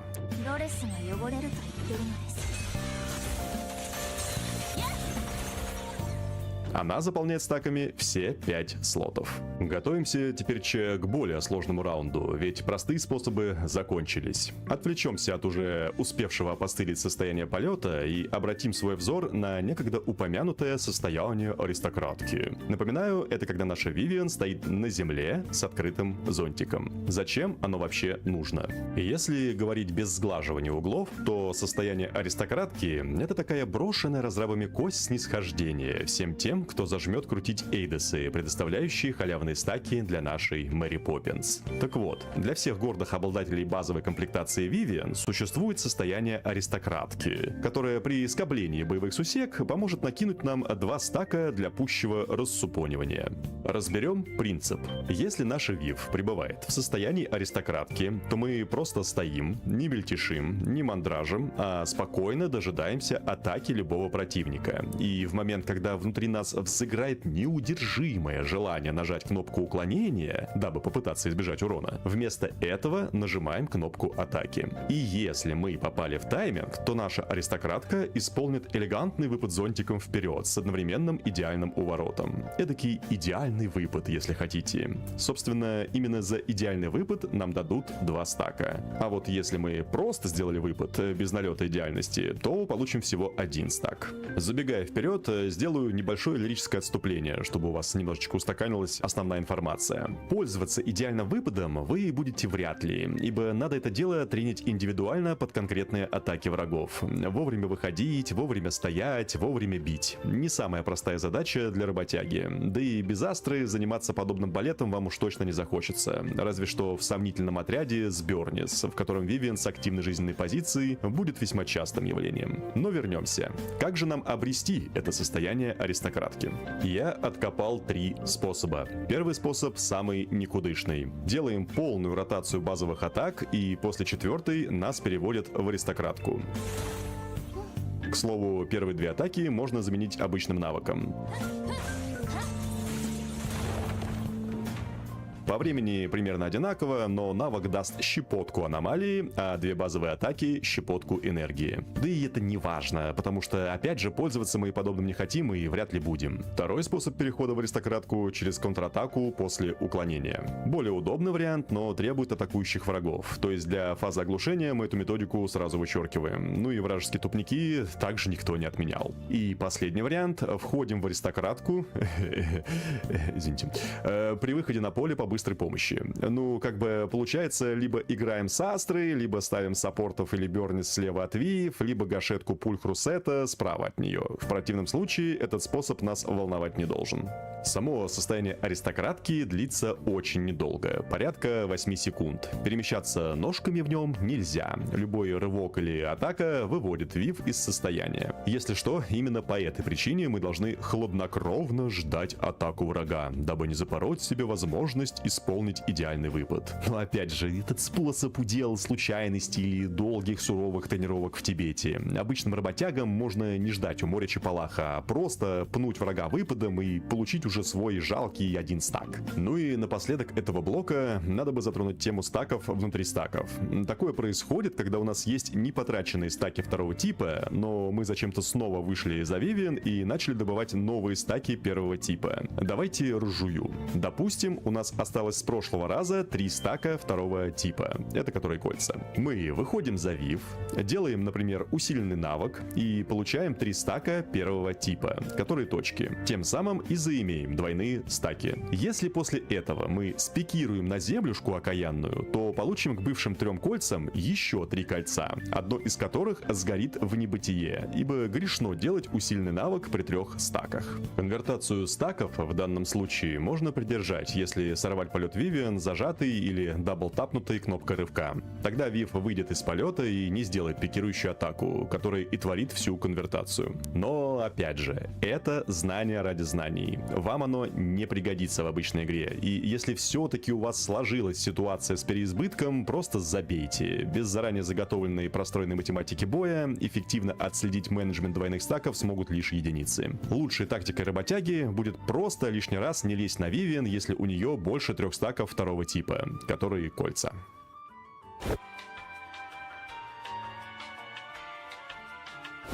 Перед тем, как я начну гундеть про ощущения от геймплея, небольшой такой блиц из механик, которые могут оказаться как полезными, так и бесполезными. Первое. Пока Вивиан пребывает в полете, она неуязвима. Сам полет длится всего где-то примерно 4 секунды, так что ехидно порофлить, летая над врагами, не получится. Второе. В первой пассивке есть некое описание тикающего эфирного урона под названием «Пророчество Вивиан». Тикает он с интервалом чуть больше полусекунды и требует обязательное присутствие аномалий на противнике. Активируется либо попаданием пикирования с полета, либо цветением. Данный тикающий урон не аномалия и может критовать, но не стоит, правда не стоит. Вдобавок, эфирные и электроаномалии требуют попадать по врагу, чтобы их тики срабатывали. Так вот, это предсказание даст гарантированное срабатывание всех тиков аномалий. Ожог Бёрнис или авторшоки гашетки также будут активироваться этим предсказанием. Вот только для срабатывания Бёрнис может быть как на поле, так и в кармане кармане, а гашетка обязана быть в кармане. Третье. Ульта Вивиан ощутимо стягивает. Мне пока это пригождалось только в нулевой, поскольку там переносятся децибелы из боя в бой. На высоких этажах башни у мобов особые щиты, которые не дают их стягивать, а в Шиюи мелочь разбирается быстрее, чем набирается ульта. Потому ждем еще режимов, где бы это пригодилось. Четвертое. Цепь и пикирование тоже стягивают, но гораздо слабее. Тем не менее, эти способы уже вполне можно использовать на всякой шантропе.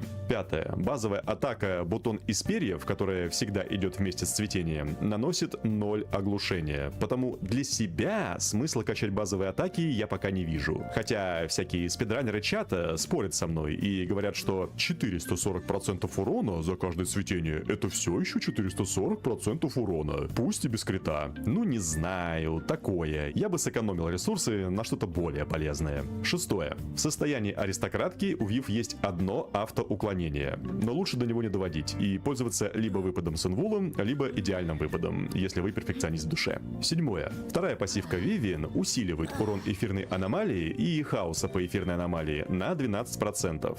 Это помимо пункта про срабатывание цветения через наложение аномалии другими членами отряда. Так вот, если у вас Вивиан со своей сигной, то можно вспомнить про Янаги, которая тоже умеет бафать хаос, и вместе они уже творят заметную хаотичную историю урона. Восьмое. Выпад аристократки, пикирование с полета и усиленный навык бьют очень далеко. Ими вполне можно сокращать дистанцию, если врагов много, а стяжка вышла из чата. Девятое. Крайне важный пункт. Вивиан умеет пикировать с полета автоматически, если просто с нее переключиться на другого агента.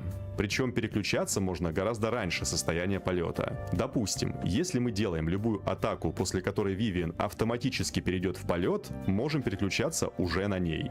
Вот пример с усиленным навыком. Нажимаем его, переключаемся, Вивиан заканчивает анимацию навыка, сама взлетает и сама пикирует, и все это продолжительное время мы можем вовсю настакивать аномалию, с которой Вив заберет урон цветения.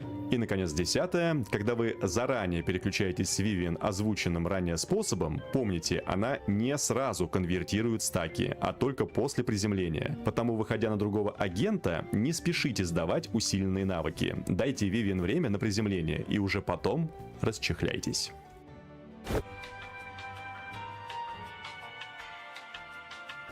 Итак, снова сходу пытаемся найти взаимопонимание со всеми представителями прямоты рук. Через тот факт, что я играю как работяга с претензией. Чужие спидраны я не изучал и не трайхардил до посинения. Поэтому мой опыт будет релевантен не для тех, кто катается по клавиатуре лицом, и не для тех, кто преисполнился в своей ненависти к тактилке с травой, а скорее для условного крепкого середняка.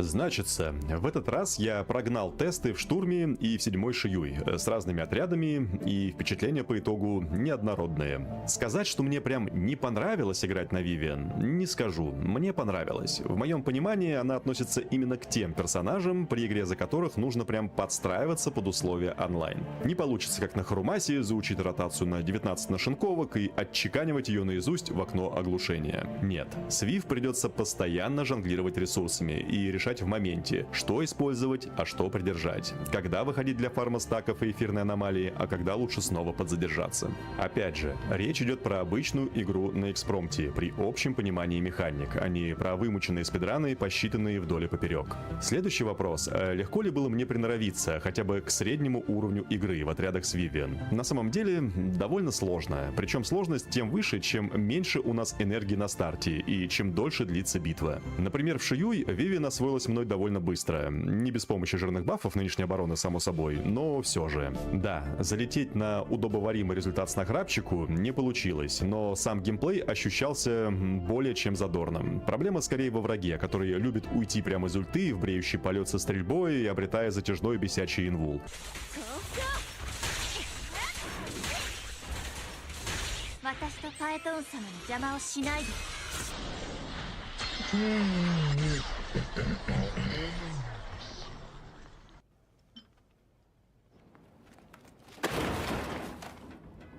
Плюс его короткое окно оглушения мешает реализовывать баф близнецов на полную катушку, выстрелив из всех орудий в увеличенный множитель, прежде чем оглушение спадет. Робот же во второй половине раскладывается с Вивиан на раз-два. И совсем другое дело штурм. Вот это прям занятие не из простых. Многие говорят, что без Астры Вивиан играется туговато, но почему-то никто не говорит о том, что и со средней Астрой Вивиан играется более чем туговато, со всеми аномалистами, кроме мыши. Напоминаю, речь про средний навык игры. Видите ли, какая тут проблемка? Если ваша Астра без Сигны и с восстановлением энергии меньше, чем 3, это не рофл, если что, так вот, в данном случае ситуация, когда один... Okay, that whole discussion makes me just want to go look at Vivian. Less than 3 energy recharge on Astra. Играется туговато, но почему... Mental Mastery, Elemental Mastery. Mental Mastery.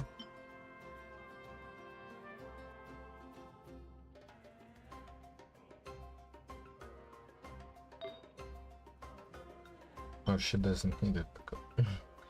She basically doesn't need it. That's fine. Energy charge should do lots of energy.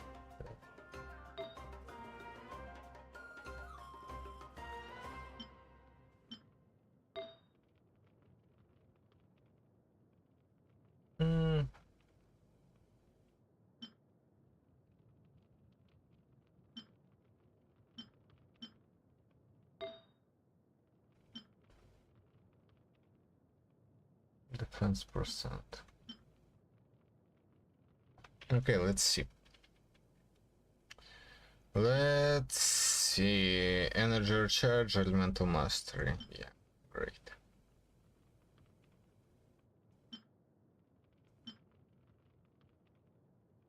So is this one. Yeah. Yeah. I'm just, you know what, I'm gonna unlock those 2. 3% attack percent elemental mastery. Maybe that's not it.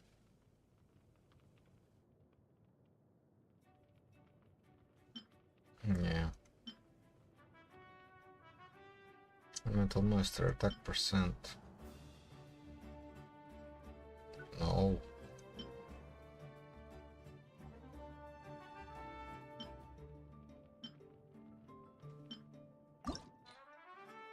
Let's go and add some flowers.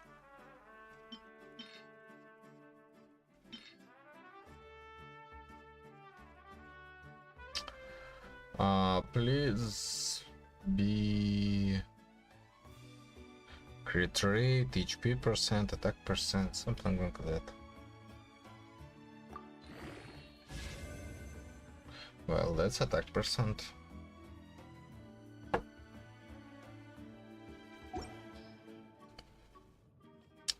That's fine. Crit rate, elemental mastery.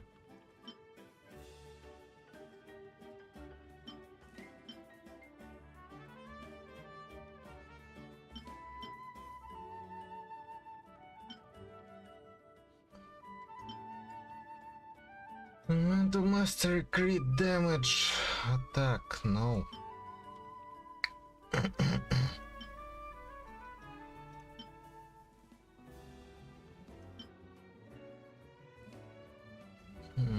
I'm not certain.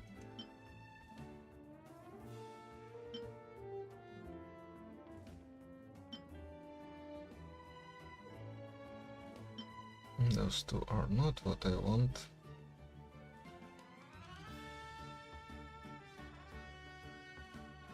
So is this?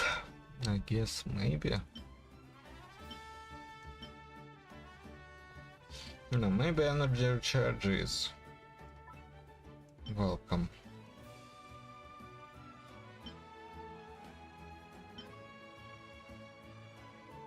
I'll crit flat attack. damage, def attack, crit attack. Yeah, okay, I can just go ahead and answer to the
Alright.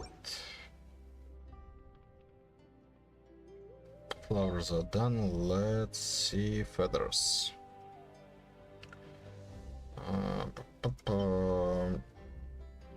Attack, defense, HP, and always elemental mastery and energy recharge. Well, always. Always is not actually always. Oh god, that's really unfortunate.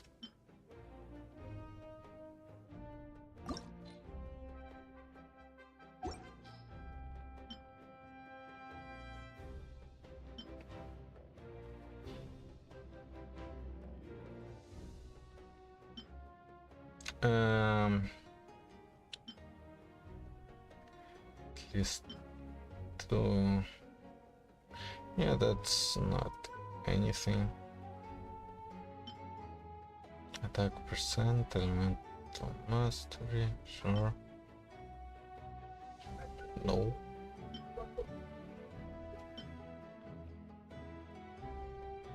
Sure, percent energy recharge.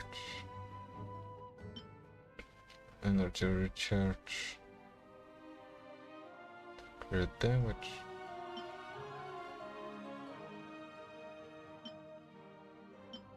Sure, let's leave it at that. Now.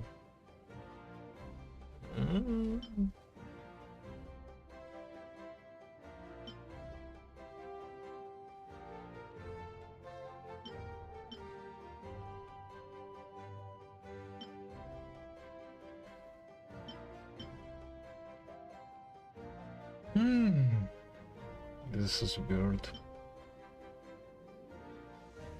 Yeah, crit rate. I usually don't.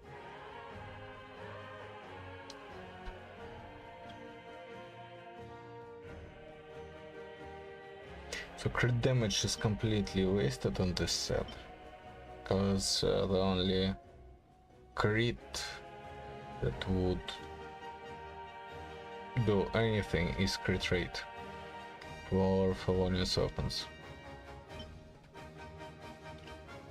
Crit rate, HP percent. I'll leave it because energy recharge. Yeah, I'm gonna leave it as that. Sure, sure.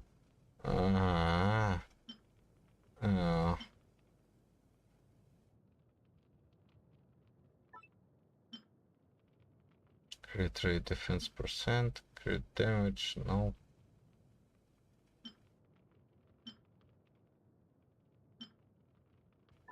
Okay, let's go again.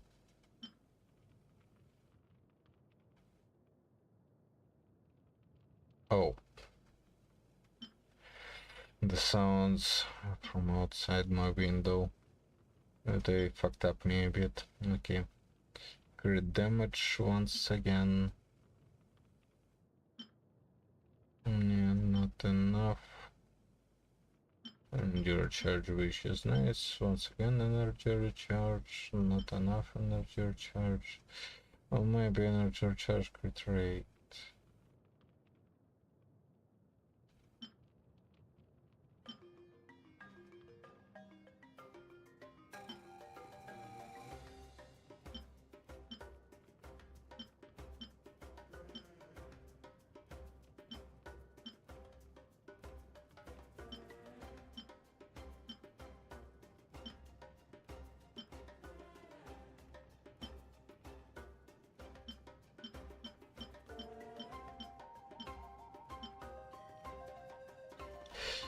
Yeah, but I should also sacrifice those two.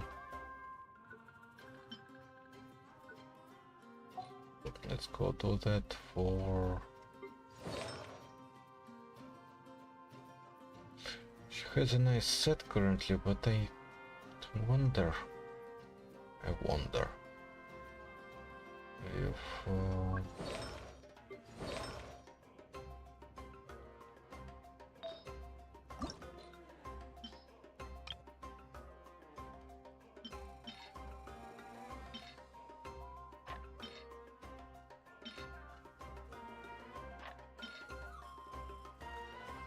Give the second double crit. Come on, give me a second crit.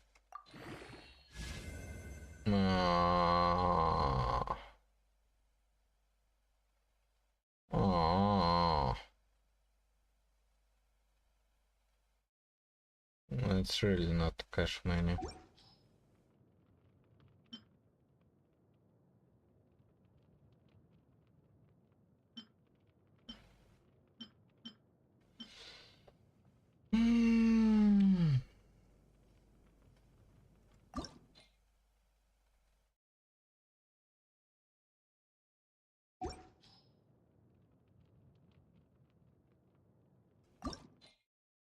I'm gonna use the rest of the feathers here also.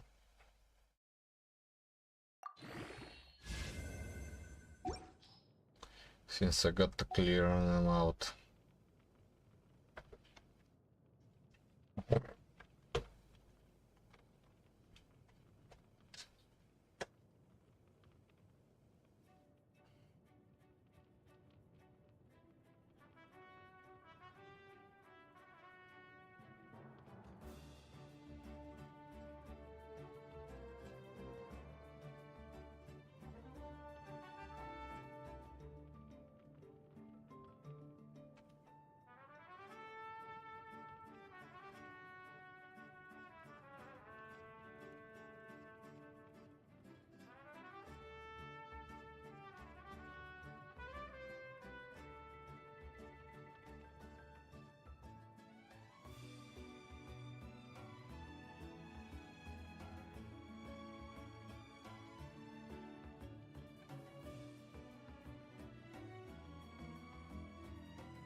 Now let's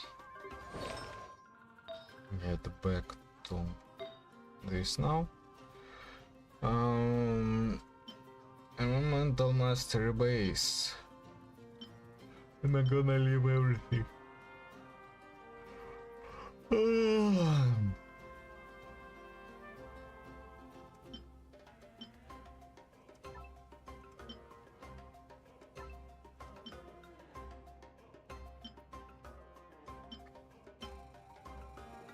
Well, I guess I will.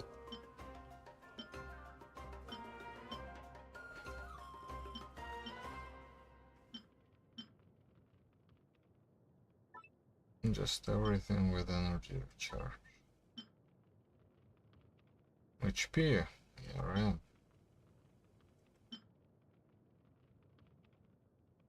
Sure.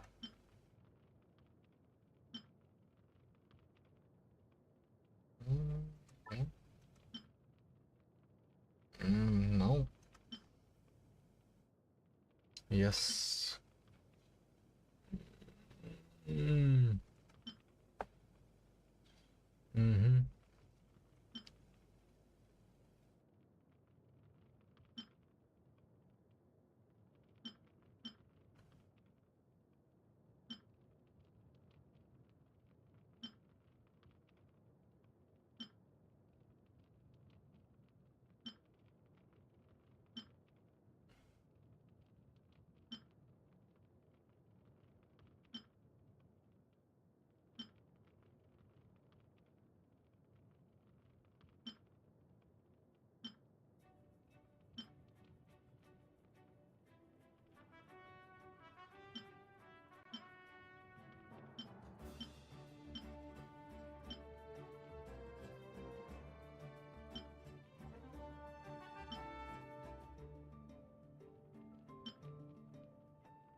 Well, maybe. Energy recharge.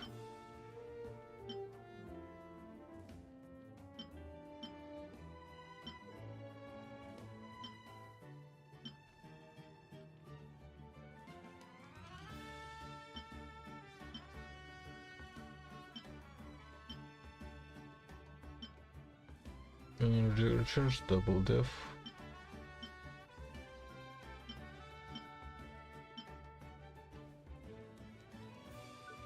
Don't like this one.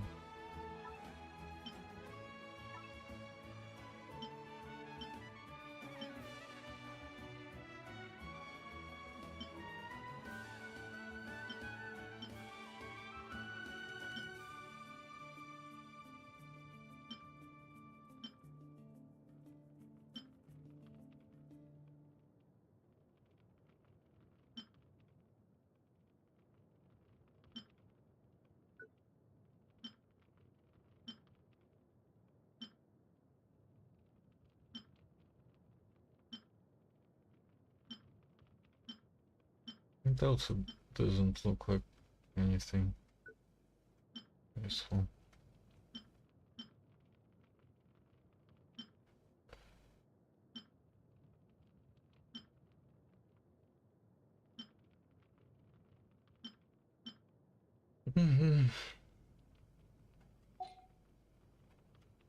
Time to sacrifice sand pieces.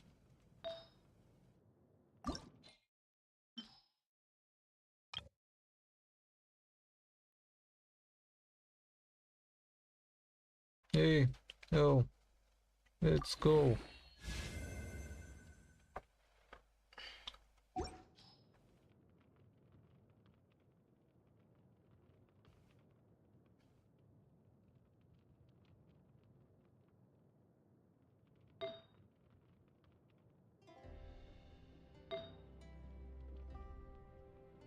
Oh, I don't need 2 head pieces because I have already this, which is yeah, pretty impressive aside from double lowest rolls possible crit rate. I think pretty low crit damage rolls. Pieces.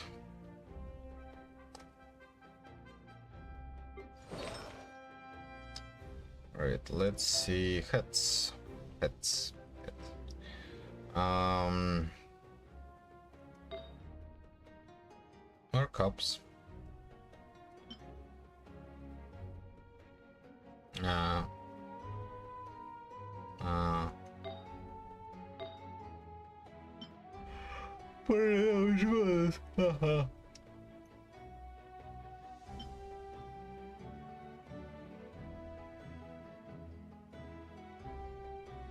I don't expect anyone to have a slot.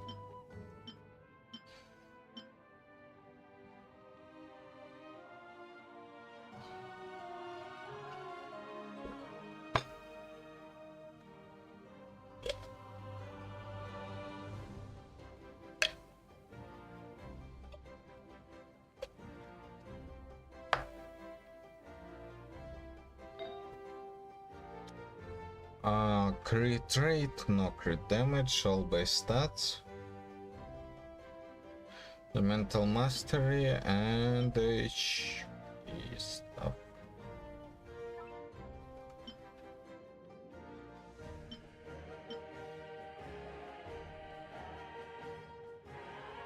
Yeah, look, I don't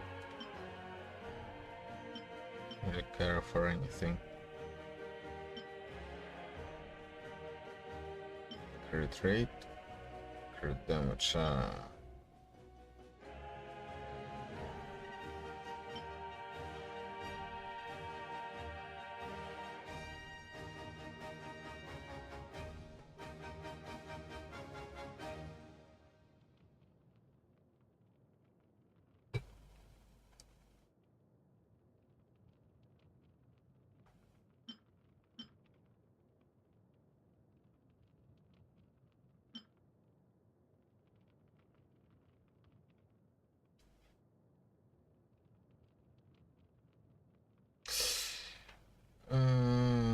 mental mastery, energy recharge.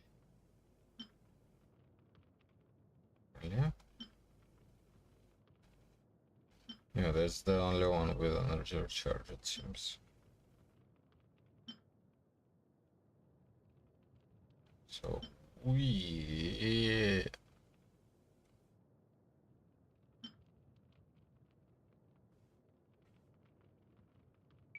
okay, let's go like that. Attack, HP, defense.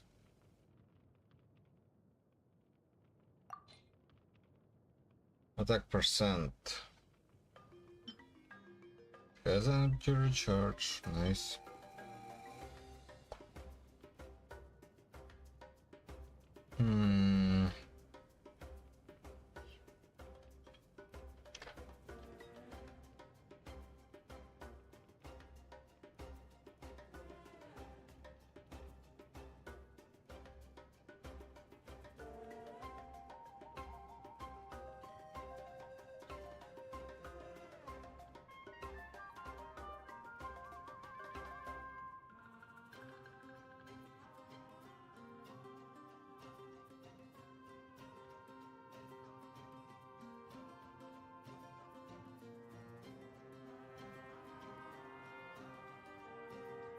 Hey ChatGPT, I was hoping to get your help with something today, but, well, to be honest, it's a little bit embarrassing. No problem. I'm here to help. What's up? Well, I've been going to a lot of events recently, and people often say, put your hands together, and people start thrusting their hands together and making a loud noise in appreciation, and, well, I don't know what else to say. I never learned how to clap. Oh, I get it. Clapping's pretty simple, though. Just bring your hands together with your fingers slightly cupped. Start gently and see how it feels. Want me to walk you through it?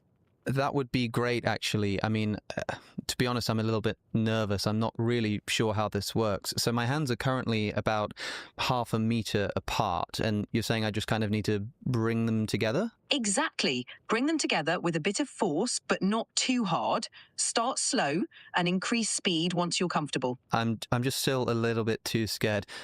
Would I be able to maybe like half the distance between them before I start, so there's a bit less distance to cover? I think that would make me feel a bit better. Absolutely. Start with a smaller gap. Okay, I've halved the distance. I think that's going to make it a little bit easier. In fact, I might halve the distance once again to make it even easier for myself. Great idea. Take it step by step. The more comfortable you feel, the easier it'll get. In fact, hold on. Surely we can take it step by step, in the sense that, now I'm thinking about it, I just need to keep halving the distance between my hands over and over again, and eventually they'll come together, right? And that will produce a clap. That's one way to think about it. If it helps you feel more comfortable, go for it.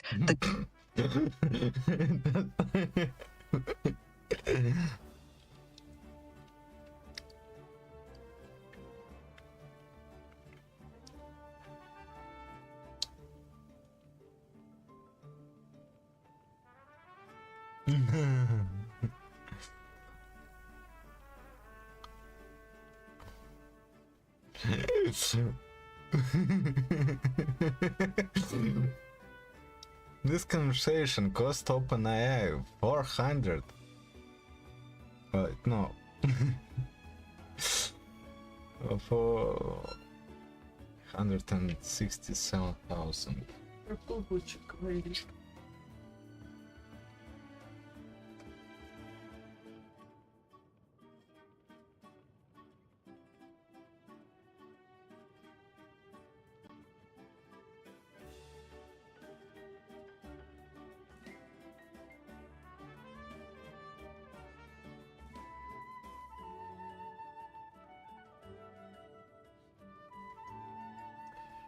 I feel way too weird. Well, second-hand embarrassment is... Ladies and gentlemen, just when we thought that we were running out of interesting stories in the chess world, a new drama has just dropped. So I would like to welcome back all incumbent and existing chess fans to the channel, and because this covers kind of a popular streamer, kind of in the main gaming community, maybe we will have some new chess fans as well. Welcome, I'm Levy, Gotham Chess. This is the biggest chess channel on YouTube so far. Hopefully it stays that way. And I kind of have to make a video on the subject because it's a big deal. But I hope to give you a fair and honest assessment of the events that occurred. And we will have a pretty bright outlook into the future. Even though I'm the biggest chess channel, I don't like covering negative drama as much as people think. Like, I really couldn't care less about the viewership that, you know, ultimately comes in from this stuff. But I like to give an honest opinion of certain situations and my perspective, which is generally, you know, relatively normal. So, one sentence summary of this video. Dr. Lupo, very prominent streamer, content creator, gamer. I know him because he's been streaming for close to a decade. He's very famous also for raising money for St. Jude's. He's raised tons of money, has very famous streams for that. He played in a chess tournament on chess.com called PogChamps, where streamers participate. He had a really monstrous performance against the top-seeded Wolfie, and ultimately his account was closed for fair play on chess.com, and he put out a social media post just before that explaining that he's actually withdrawing from the tournament because of something that he did, and he apologized for it. Also, as I'm recording this video, it's actually live streaming literally now. I popped in there for about an hour just to see what he's saying about the situation as well. And when this news first broke, I was like pretty shocked because I don't know much about the gaming community. I stick to chess, but I know that overall my vague understanding is that Lupo's like a good dude. He's a husband, he's a father. He, like I said, raises money for charity, like big streams every year. So I was like, really? This happened? So I'm going to take you through the events, all right? Whether you're a new chess fan or an older chess fan, I'll tell you everything that led up to this. Then I will show you the games in question, the two major games that made it all over social media, and I'll give you my take on the situation, all right? Like I said, I hate making stuff like this because I've been involved in a drama way back in 2021. I was in the right, and you know, it's the whole thing that happened with Indonesia and that whole thing, Dewa Kipas, and I just don't like when people dogpile, and I don't want to feel like I'm dogpiling, but I feel like as the biggest chess channel, I have to cover what happened, and I have to, you know, have some sort of outlook. So the games were played, and then this came out. I was asleep. It was like 4 in the morning here in Spain. And Dr. Lupo posted, regarding the Chess.com PogChamps tourney, I had a lot of fun playing, but decided to drop out of the event to help maintain competitive integrity for those involved. Having the main stream up on my left monitor over the course of the day today to watch other games being played led to me getting move information I shouldn't have had. That's on me and no one else. That's my, you know, F up. I apologize. You'd think I know better, but here we are. And then, you know, he was mildly provoked and antagonized by, you know, the folks in the comments. Shout out Ludwig. And the streets that he is referring to are Reddit and social media. This post also got like a lot of people writing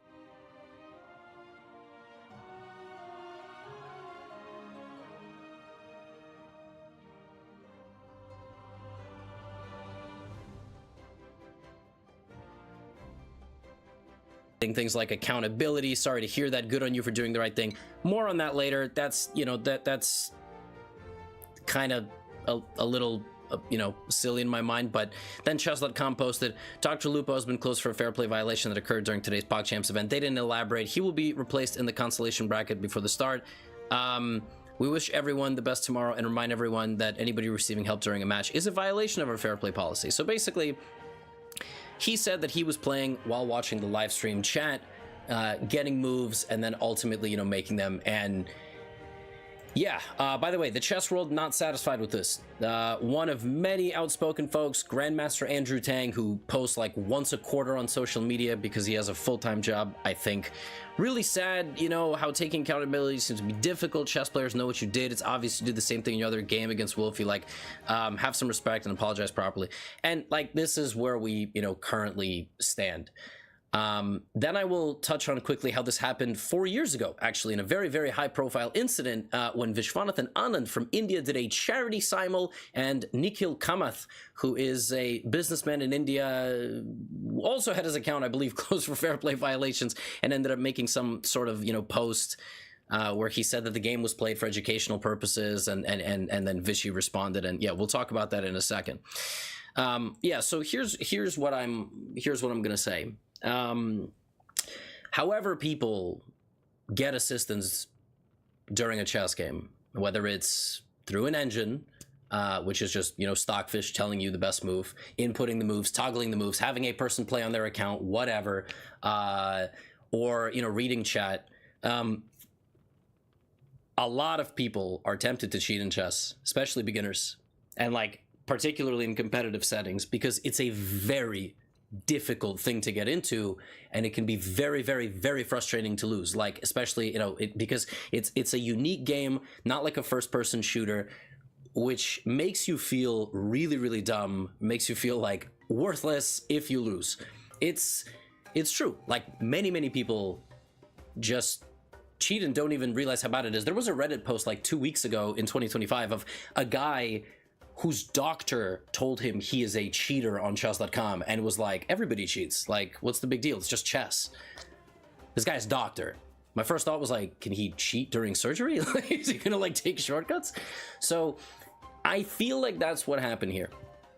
And again, I don't know Lupo. Obviously pretty solid dude outside of this. I think he just did something kind of dumb. It's really unfortunate, and whatever that ends up amounting to, you know, with the fan base and what they decide and take away from that, like, it's a mix. People are saying, own up to it enough, that's not the real story, etc. That's where, you know, and you know, in cases like this, which I will show you and then I will talk about a little bit more after, I do wish, like, I can't defend this on a chess level, on a professional level. I can only feel this sort of pain on a human level, which is what I'm saying. Like, beginners are very tempted to do stuff like this. Please don't. And the lesson here is just don't do it. Don't do any form of this because it's quite obvious, especially for beginners. And losing sucks in chess, but we're all kind of in this together, you know? Like, I've played live stream events in video games where I'm terrible and I lost, and it was a terrible feeling. I sat for 4 hours just like losing again and again and again, and yeah, you know, I don't play that game anymore. So I can understand. Now, on that note, Wolfie is like 1400, monster of an opponent. And again, final thoughts will come at the end. Let's focus on the chess right now. The game opens with a Ponziani. This is the Ponziani. Great opening. I have a video, by the way, if anybody's watching this from like the gaming community, not big into chess. I have a video called The Best Beginner Chess Opening. It's a pretty good opening. All right. So Lupo played c3. Black went here. Pawn to d4, which is all very reasonable. This is all the opening. Whether it's memorized or not, it is what it is. The bishop goes to d6. Not a great move. Not a terrible move, but it's, you know, it makes sense. Wolfie's never seen this before, and Wolfie doesn't want to surrender the center of the board. Now, where this game gets interesting is, you know, we have development here, pawn capturing in the center, bishop giving a check to avoid these two pawns pushing forward. In general, having two pawns in the center of the board against none is very good, so just keep that in mind. Here, and now is where something pretty wild happens. The knight goes to the d5 square, which is actually already, as you can see in the top above me, the best move in the position. You know, the knight goes forward. We have a trade. The knight takes in the middle of the board, which is actually very tricky. The point is that if you take the knight, then there is this, right? And then you lose your queen, but white here has a counter, and the mini lesson here is don't leave your king in the center of the board. This is more a lesson for Wolfie as a 1300. Don't leave your king in the center of the board and then open up the position, because after queen a4 check, black just loses, because black is either going to lose the bishop or the knight for free. Lupo doesn't play that. He takes the knight, which is a blunder, and now he loses this. And so from this point forward, by his own admission, he is playing while looking at the chat moves, right? That is the admission. He plays a check rather than taking back the bishop. Then he takes back the bishop, and Reddit was all over this particular move because it's, you know, it's ridiculous. Like, it's a really, I mean, it's just a very, very like unnatural move. And again, I can sympathize on a human level. I cannot sympathize, or when you participate in these types of events, when you have crossover between a chess event and like a prize money event, even if it's for charity, people get very, very upset, and I would argue justifiably so. There is a, you know, prize money involved. It's not really for charity like the Nikhil Kamathvishi Anand thing. The move played here is pawn to b4, which is a wild move. This is a pawn sacrifice, but the computer here for white is sacrificing this pawn to open up diagonals, open up straight lines, you know, do stuff like this, and I guess deflect the bishop from hitting the knight. I mean, the computer is obviously very strong. So takes. And to me, the most natural move here is bishop to b2, because that kind of makes sense, because you just opened up the diagonal and maybe you want to then bring the knight. Like, there are moves that I can justify. Moving the rook here is, I don't get. I mean, again, when the move is ultimately played, I can, you know, can start to appreciate it, like the bishop gets out of danger. This is all self-explanatory. Rook blocking the back rank checkmate, all of this kind of makes sense. Now we see that bishop move opening up, targeting the queen on the f6 square, which was attacking. If you're playing this position with black, what you want to do, the way you want to win when you have an extra queen, is you want to trade the rooks off the board. You want to get the rooks off. You want to trade the bishops. You want to trade the bishop for the knight. The less pieces white has, the less of a chance of counterplay they have. And as we see here, black is sort of getting swarmed by the bishop, the knight, the rook, right? All kind of pointing in that direction. But the knight comes back to the c2 square, right? Again, best move in the position, targeting the bishop, and this is an idea, and also this is an idea, right? So there is a monster counterattack being launched at the black king here by the underdog.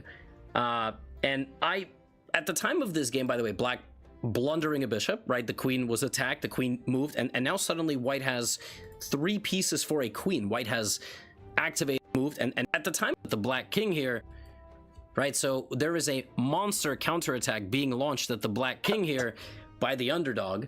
And at the time of this game, by the way, black blundering a bishop, right? The queen was attacked, the queen moved, and now suddenly white has 3 pieces for a queen. White has activated all of their pieces successfully. They control the position. The king can't even walk up, so black's other rook is not ever entering the game, and the computer already thinks white is almost better. So now white goes from being a queen down to almost better. Rook comes here. Bishop c3 is a crazy move, stopping checkmate. Wolfie saw a queen sacrifice checkmate possibility because he's really good, very experienced player, and this is perhaps the craziest moment of the game. So this is the moment that, you know, again, there were moments in this game, Reddit was all over. The knight is attacked here. The bishop is attacked. That's not even an attack on the bishop. The bishop is targeted. And, you know, white first plays bishop here. So the bishop gets out of danger, attacks the queen, which is defended by the knight. And then on this move, Wolfie just straight up hangs a queen. Now, if you ask me what to do here, I will take the queen in a second. I will not even for a second do anything else, because I realize that after that I can give a check and then take the pawn. We have check instead, and now the best move before you take the queen is to give this check. But you see that, right? It's better. And the reason for this is if you take this pawn, the king has to go to the back rank. Whereas if you take this, black will take with the pawn here, and what will happen then is the king will run forward. The king will be much more active and will not be squished on the back rank. That is the subtle difference between these moves. And we see, obviously, Lupo, by his own admission of reading chat moves, finds the better move. And again, not good. This was not good, because when you are a 600 rated, frankly, even when you're 1324, you don't realize how it looks. And even here, not taking the rook with the bit, you know, and ultimately taking the pawn and delivering a checkmate. And I gotta tell you, I'll be totally honest, when I saw this game, I did not have a good feeling in my stomach. I saw the news, I saw there was there was a big upset, and there are upsets in a streamer tournament all the time, because not all streamers play the same amount of games. But when I saw this game, I was like, oh, yeah, this doesn't smell good. And there was another game, they played 2 games. You know, and this game, you know, from the opening, I think this is playing on your own, right? I kind of get it. It's it looks like a normal game that a regular 600 plays. A lot of people are 600 at chess, but from this game as well, it was I think even already here, castling, playing the move pawn to f5. You know, the knight is attacking both of these pieces, etc.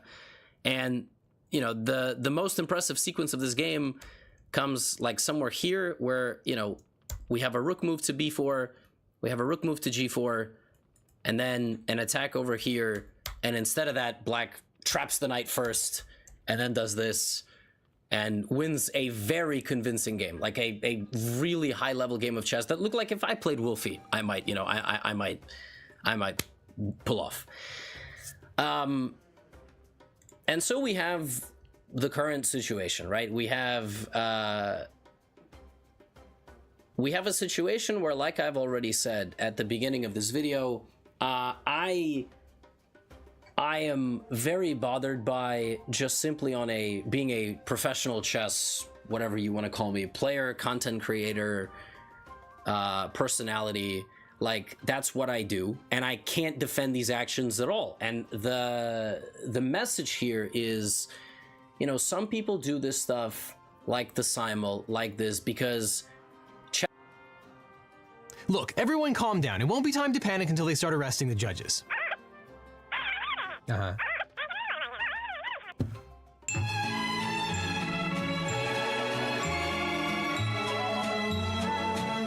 Well, crap. They started arresting the judges. The Trump administration has been pretty open about its war on the judiciary, but last week it took a huge, almost unprecedented step forward in an intimidation campaign against judges. Who gets to make the call? Is it the guy whose name was on the ballot, or is it some bureaucrat? Is it the guy who got 77 million votes or some district judge? Federal officers charged 2 judges, Judge Hannah Dugan of Wisconsin and Judge Jose Joel Cano of New Mexico, with crimes related to obstructing federal immigration proceedings. Now, these arrests were staggering, but what's even more gobsmacking is that in ordinary times, an ordinary presidential administration probably would have kept quiet and allowed these cases to play out in the criminal justice system. But we don't have an ordinary president, and we don't live in ordinary times. Instead of letting these cases work their way through the courts and allowing the jury to make an unprejudiced finding, the Trump administration just skipped ahead to the guilty finding and politically motivated gloating. Kash Patel rushed to Twitter to publicize the arrest, despite the fact that DOJ guidelines on handling the media prohibit the spectacle of the judge being perp-walked. And that's probably one of several reasons why Patel deleted his tweet. Assistant DHS Secretary Tricia McLaughlin proclaimed that the Trump administration was going to continue to go after these activist judges. We've seen these activist judges trying to subvert the will of the American people. This is just beyond the pale. We are going to continue to go after these activist judges. Attorney General Pam Bondi said that these judges are deranged and that the administration will fine them. They're deranged is all I can think of. I cannot believe, I think some of these judges think they are beyond and above the law, and they are not. And we're sending a very strong message today. If you are harboring a fugitive, we don't care who you are. If you are helping hide one, if you are giving a TDA member guns, anyone who is illegally in this country, we will come after you and we will prosecute you. We will find you. And President Trump said the quiet part out loud. We have hundreds of thousands of people that we want to get out of the country. And the courts are holding us back. And despite the administration's confident assertions of Judges Dugan and Cano's guilt, it's worth noting that the only facts we have available to us right now are from the government's charges against the defendants and the news media reports on their arrests. None of this has been adjudicated by a judge or a jury, and there hasn't yet been a trial or finding of guilt. And as we've highlighted a lot in recent videos, the process of fact-finding and adjudication is important. And of course, anyone who's ever watched an episode of Law & Order knows that at the start of a criminal case, the government often makes a lot of accusations. Those accusations are laid out in a criminal complaint, but during trial, the accusations have to be backed up by actual evidence and witness testimony. The government then has to show that it has met all the legal requirements, the elements of the criminal statute, in order to prove guilt beyond a reasonable doubt, and then a jury has to make a guilty finding. That's how we learn what's true and what's an unfounded accusation. That's why due process is essential. For now, though, these cases are in early stages, so the details we're discussing here haven't actually been proven, they're just accusations. But even based on the government's own accusations, these cases are unbelievably thin and possibly exonerative. And frankly, because of the implication and the chilling effect on the judiciary, it's crazy that these cases were ever brought in the first place. Now, Judge Hannah Dugan has served as a circuit court judge in the Wisconsin State Court for Milwaukee County since 2016. On April 18, 2025, she was set to hold a hearing for Eduardo Flores Ruiz. Flores Ruiz is an undocumented immigrant from Mexico who had received an order of removal in 2013 and had subsequently been removed to Mexico. Sometime between 2013 and 2025, he had returned to the United States without permission. He was scheduled for a hearing before Judge Dugan because on March 18, 2025, he was charged with several counts of battery in Milwaukee County Circuit Court. The battery charges stemmed from an alleged physical fight with his roommate over Flores Ruiz playing loud music in his home. And according to the criminal complaint, Flores Ruiz had also struck a woman who tried to intervene in the fight, which resulted in a domestic violence charge.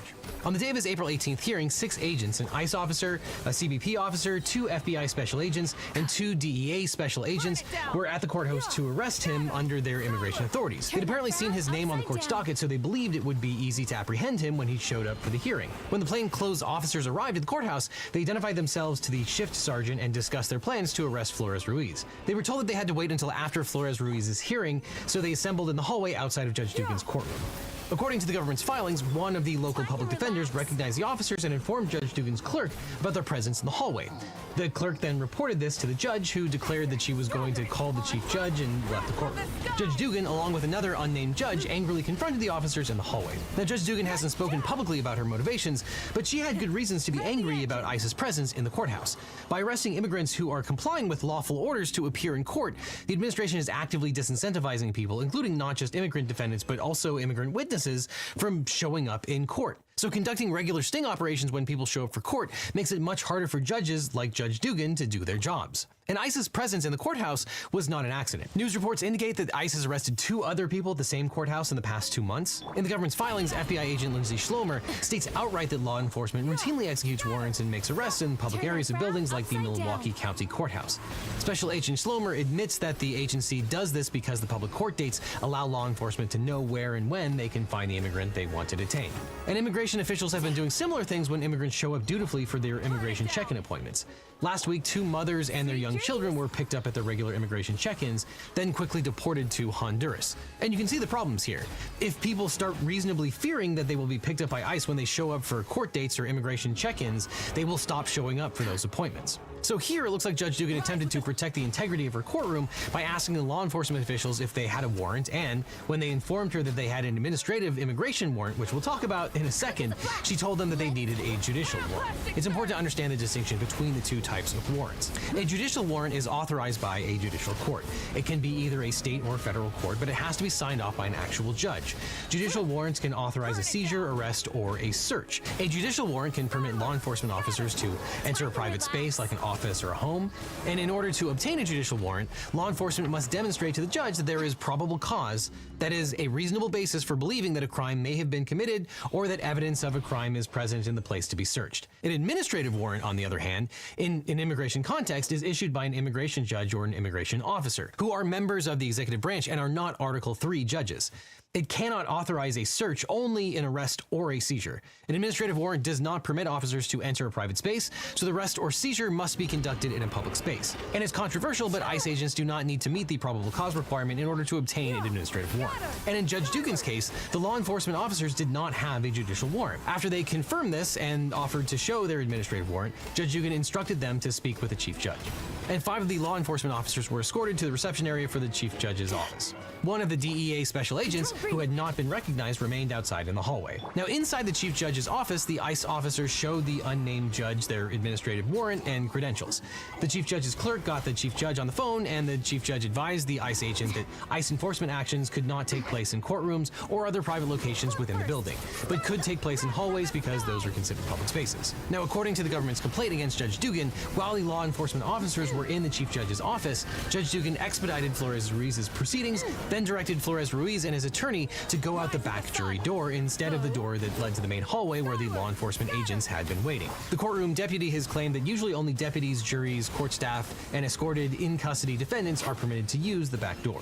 This back door, though, only led to the public hallway, where 2 of the agents were still waiting. So if this had been some kind of attempt to subvert the arrest, it wasn't a very good one. One of the agents in the hallway recognized Flores-Ruiz, got in the elevator with Flores-Ruiz and his attorney, and alerted the rest of the agents. The agents caught up with Flores-Ruiz in the front of the courthouse. And when the agents identified themselves, Flores-Ruiz tried to flee, and the agents intercepted him before he'd even crossed the street. Even Andrew McCarthy, a former federal prosecutor and conservative legal commentator, was critical of the way the federal agents handled things. Now, he first explained that he felt that the situation was due in large part to Milwaukee's status as a sanctuary city, meaning that generally the city would not voluntarily help out the federal government in immigration-related events, which, under rules of federalism, the state cannot be compelled to do or to be commandeered by the federal government. But notwithstanding, he was critical of the federal agents inserting themselves into the state courthouse. He wrote, quote, "Trust me when I tell you that the federal agents who planned to arrest Flores-Ruiz in the state courthouse would never have done the same thing in a federal courthouse. They didn't tell Judge Dugan or the chief judge of the court that they were coming. They didn't alert court security personnel or the local police. In the federal system, agents of the executive branch would have understood that they do not have carte blanche to conduct enforcement operations in a federal courthouse, the judiciary's turf. They would not conduct a planned non-exigent arrest in a courthouse without first ensuring that they had the cooperation of the chief judge, any judge whose cases might be affected, and the court security personnel. The Justice Department would grasp that if the federal judiciary believed that law enforcement agents of the executive branch were exploiting the court's administration of justice, it would not go well for the DOJ in the many law enforcement initiatives, search warrants, wiretaps, grand juries, trials, etc., for which they need the federal judiciary's assistance. Now, a good lawyer, and spoiler alert, Judge Dugan now has one, will also focus on the Affian statement that, quote, having received the above referenced information from DEA Agent A, other members of the arrest team scrambled to locate Flores Ruiz and arrest him. It's undisputed that Flores Ruiz ran, but why was there a mad scramble to arrest him if they had an administrative warrant that gave them the right to arrest him in a public area of the courthouse? The entire episode, starting with Flores Ruiz arriving in the courthouse and ending with his arrest, took 22 minutes, and they had eyes on him the entire time, according to the affidavit. So for the sin of ushering Flores Ruiz and his attorney out the back door into a hallway that led right back to the hallway where she'd seen the law enforcement agents, Judge Dugan is now being charged with 2 crimes, one of which carries a maximum sentence of 5 years imprisonment and $250,000 fine. Now, if you're also a state judge who's been arrested by the DOJ, you're going to want a good lawyer. But if you want a great lawyer, my law firm, the Eagle Team, can help. If you've gotten in a car crash, suffered a data breach, especially if you've got a data breach letter saying your information might have been leaked, or dealing with a workers' comp or social security issue, we can represent you or help find you the right attorney. And by the way, we don't get paid unless you do, so there's nothing up front. So just click on the link in the description or call the phone number on screen for a free consultation with my team. Because you don't just need a legal team, you need the Eagle Team. Yes, on April 24th, 2025, President Trump's Department of Justice charged Judge Dugan with 2 criminal counts, a violation of 18 U.S.C. 1505 for obstructing or impeding a proceeding before a department or agency of the United States, and a violation of 18 U.S.C. 1071 for concealing an individual to prevent his discovery and arrest. And the next day, on April 25th, 2025, the Trump administration arrested Judge Dugan at the courthouse. She was released the same day and is awaiting the adjudication of the charges. And by all accounts, she could have been requested to show up for the charges, but instead they made a point to arrest her at the courthouse. Now, 18 U.S.C. section 1505 states in part that, quote, whoever corruptly or by threats or force or by any threatening letter or communication influences, obstructs or impedes or endeavors to influence, obstruct or impede the due and proper administration of the law under which any pending proceeding is being had before any department or agency of the United States. Now, in an interesting twist, a lot of the January 6 defendants were charged with this particular crime, and recently the Supreme Court has made it more difficult to charge and prosecute people with this particular crime, taking a narrower view of these elements. But even before that, this would seem like a difficult case for the government to make against Judge Dugan. Judge Dugan did not engage in any corruption, threats, or force.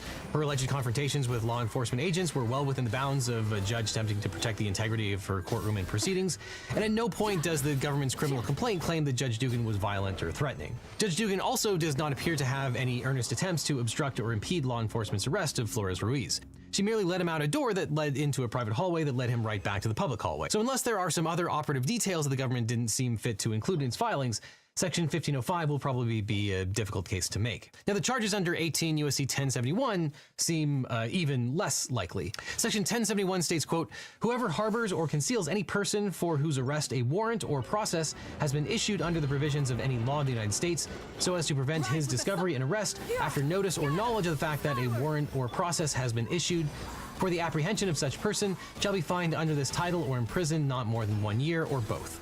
Now, there are 4 essential elements that the government has to show in order to prosecute Judge Dugan under the statute. 1, a federal warrant has been issued for the fugitive's arrest. 2, the defendant had knowledge that a warrant had been issued for the fugitive's arrest. 3, the defendant actually harbored or concealed the fugitive. And 4, the defendant intended to prevent the fugitive's discovery or arrest. Now, first, according to the conversation that law enforcement officers had with Judge Dugan, all that ICE possessed was an administrative warrant, which may not qualify as a federal warrant for the purposes of fulfilling the first element of the statute. And if Judge Dugan didn't believe that the administrative warrant qualifies as a federal warrant, then it would be difficult to prove that the second element, knowledge of a federal warrant, could be met. And the final 2 elements seem equally unlikely. Would a jury find that by directing Flores Ruiz out the door into the back hallway, Judge Dugan had, quote, actually harbored or concealed the fugitive? That seems unlikely since Flores Ruiz quickly returned to the main hallway where he rode an elevator with one of the law enforcement officers and was apprehended soon thereafter. Did the judge's actions amount to concealment when 2 government officers were in the 6th floor hallway with Flores Ruiz? They probably could have arrested him right then. Flores Ruiz went down the elevator with his lawyer and an ICE officer, and they knew Flores Ruiz was unarmed but did not arrest him. Instead, they alerted the other officers that he was outside next to the flagpole. 4 officers were waiting for Flores Ruiz, who then made a break for it. Judge Dugan was still on the 6th floor of the courthouse at that time. And it seems equally improbable that by directing Flores Ruiz out the back door, Judge Dugan intended to prevent his discovery or arrest, since she would have been quite familiar with the fact that the back hallway leads right back to the public hallway where she'd previously seen law enforcement agents. Now, the mens rea requirement for a violation of 10 U.S.C. 1071 includes 1, knowing that a warrant or process had been issued for the person's arrest, and 2, intending to prevent that person's discovery or arrest. The statute does not require that the defendant have the specific intent to prevent the person's arrest for all time. The major question was whether Judge Dugan was trying to prevent Flores Ruiz from being arrested that day, as the government alleges, or whether she was trying to protect the integrity of her own courtroom. Judge Dugan has not issued her own statement, but here's what the government says, quote, Judge Dugan asked if Deportation Officer A had a judicial warrant, and Deportation Officer A responded, no, I have an administrative warrant. Judge Dugan stated that the Deportation Officer A needed a judicial warrant. Officer A told Judge Dugan that Officer A was in a public space and had a valid immigration warrant. Judge Dugan asked to see the administrative warrant, and Officer A offered to show it to her. Judge Dugan then demanded that Officer A speak to the Chief Judge. Judge Dugan then had a similar interaction with FBI Agent B and CBP Officer A. After finding out that they were not present for a court appearance and that they were with ICE, Judge Dugan ordered them to report to the Chief Judge's office. Now, this interaction is up for interpretation.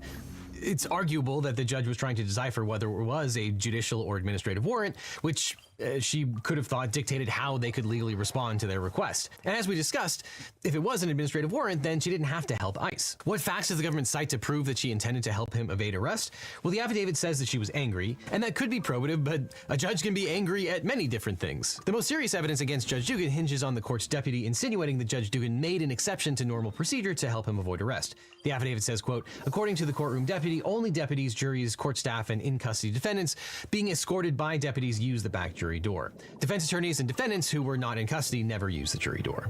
The deputy also said that Judge Dugan was pushing his case through. The government reports that the, quote, arrest team interpreted to mean that Judge Dugan was attempting to expedite Flores Ruiz's hearing. Hat tip to Marcy Wheeler, who identified many of these issues. As she notes, there are other witnesses to what happened that day who weren't interviewed, most notably the Chief Judge. And according to the affidavit, the Chief Judge was in the process of writing a policy on how to handle this very situation. Quote, the Chief Judge emphasized that such actions should not take place in courtrooms or other private locations within the building. Deportation Officer A asked about whether enforcement actions could take place in the hallway.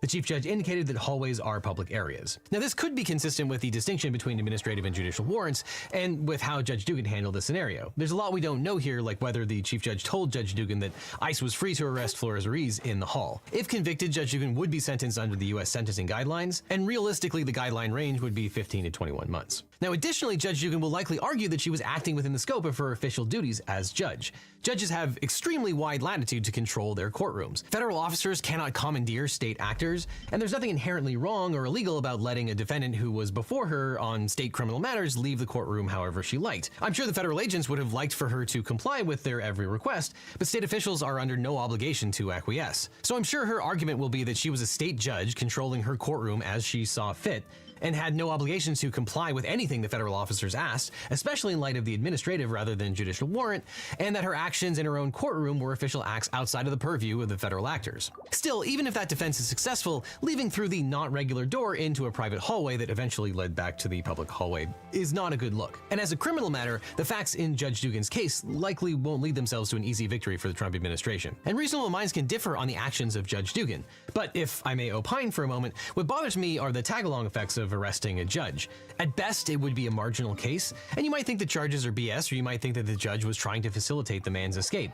But given the clear federalism issues between the state court wanting to control its own courthouse and the lack of notice from federal officers to either the particular judge or the chief judge, this smacks of retaliation and politics. And just as the DOJ has reams of regulations and procedures that must be complied with before they arrest a politician, if the DOJ were to move forward with arresting a state judge, you would want it to be the most ironclad dead-to-rights case you've ever seen. And however you feel, that's not this case. This looks like it's about forcing compliance and sending a message. So even as we now understand them, given the government's filings, the facts in Judge Dugan's case won't lend themselves to an easy victory for the Trump administration. During President Trump's first term, Massachusetts Judge Shelley Joseph was also arrested after the Trump DOJ accused her of helping an undocumented immigrant evade ICE arrest when he was in her courtroom for a hearing. The government investigated for a year before filing charges against her. The biggest difference is that Joseph helped the defendant leave the courthouse through a door that was not public. She also allegedly turned off recording devices in the court, with the implication that the defense attorney asked the judge to help the person escape. The defense attorney accepted immunity to testify against the judge, which helped the government prove corrupt intent. It also took ICE 2 weeks to catch the defendant. which seems like it makes this case very different from Judge Dugan's case. The Biden DOJ later dropped the charges against Judge Joseph in exchange for her promise to refer herself to the Massachusetts Commission on Judicial Conduct for a full investigation of her actions. And in December 2024, the Massachusetts Commission on Judicial Conduct filed administrative charges against Judge Joseph, finding that she, quote, engaged in willful judicial misconduct that brought the judicial office into disrepute, as well as conduct prejudicial to the administration of justice and unbecoming a judicial officer. Judge Joseph's actions, though, appeared to be more serious than Judge Dugan's actions, whereas Judge Dugan simply directed Flores Ruiz to a different door that took him to the very same hallway where the immigration enforcement agents were waiting. Judge Joseph was accused of directing the undocumented immigrant to a building door that effectively permitted the immigrant to exit the courthouse and evade ICE arrest. The government also claimed that Judge Joseph instructed the court reporter to discontinue the court reporting, as Judge Joseph gave the immigrant and his attorney these instructions. But even those actions were seemingly not sufficient to warrant a criminal finding, only a charge by the state commission. But those charges were dropped by the DOJ, so it's unclear what's going to happen here. And the government will be facing a formidable list of legal foes in its battle against Judge Dugan. A stunning lineup of all-star attorneys have volunteered to represent her, including former U.S. Solicitor General Paul Clement, who was appointed by Republican President George W. Bush. But in the meantime, Judge Dugan has been temporarily suspended by the Wisconsin Supreme Court while the federal charges are pending. This isn't meant to be a punishment, no finding was made against her, but it will keep her from doing her job and likely make other judges more fearful. But another case in New Mexico might offer the administration a greater chance of an actual conviction against a judge. Now, in the New Mexico case, according to the government's filings, 3 undocumented immigrants were living with permission on the property that belonged to former Judge Jose Joel Cano and his wife Nancy Cano. The government received a tip that one of the men, a Venezuelan national named Christian Ortega Lopez, was a suspected member of the Tren de Aragua gang and illegally possessed several firearms. The government obtained 2 judicial search warrants and searched Jose Cano's property and another location. And at the other location, they found several illegal firearms.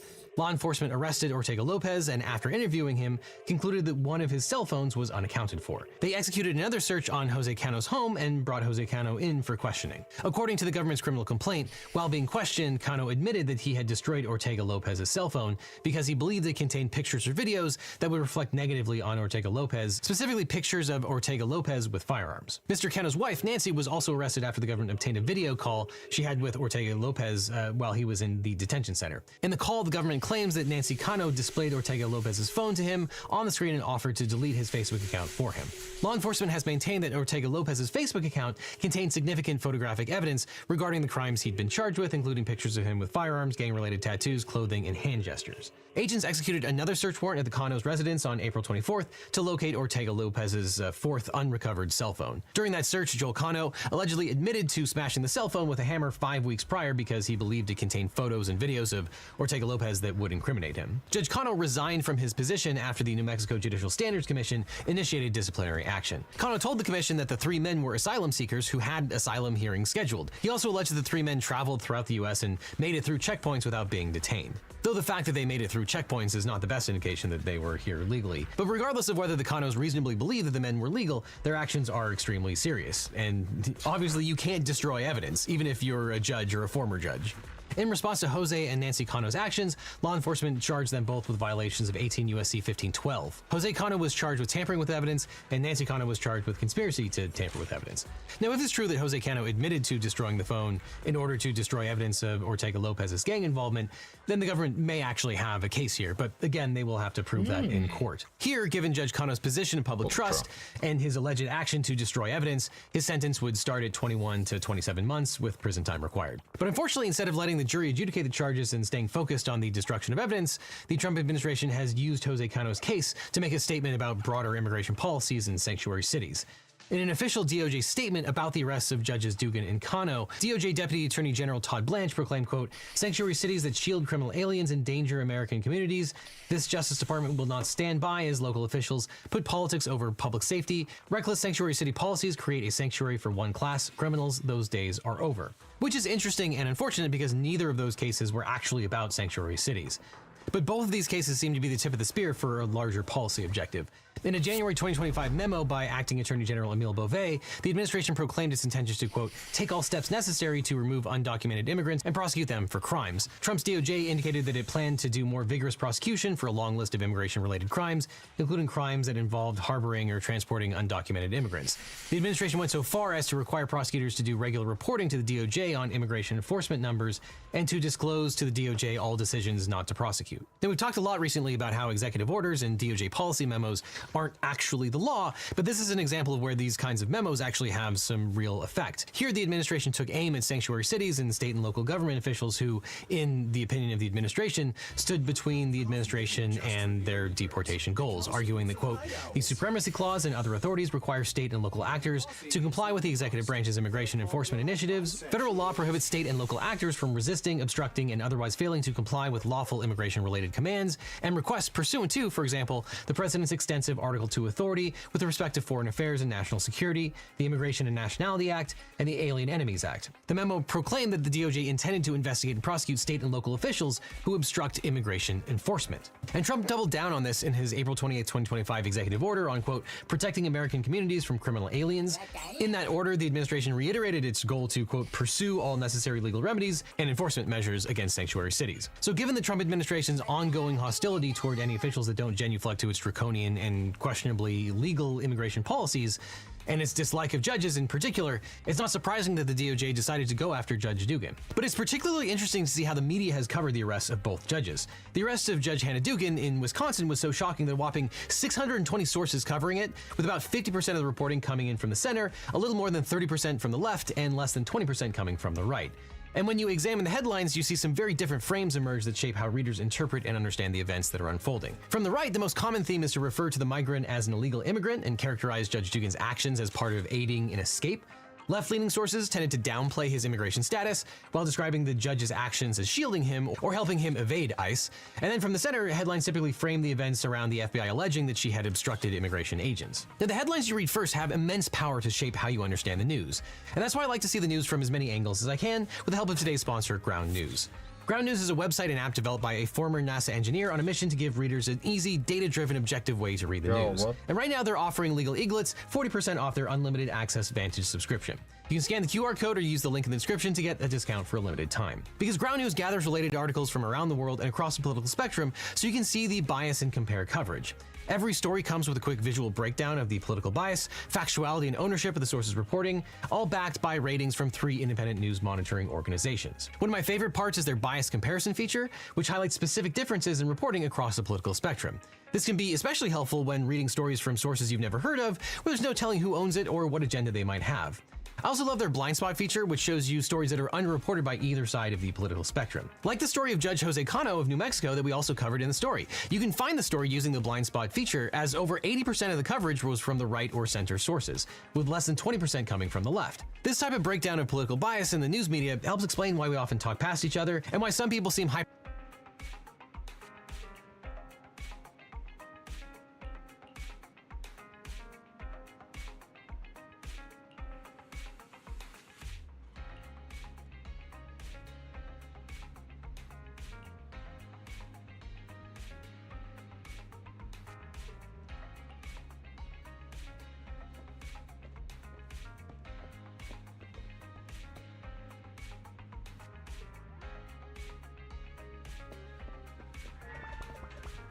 Well, that's interesting.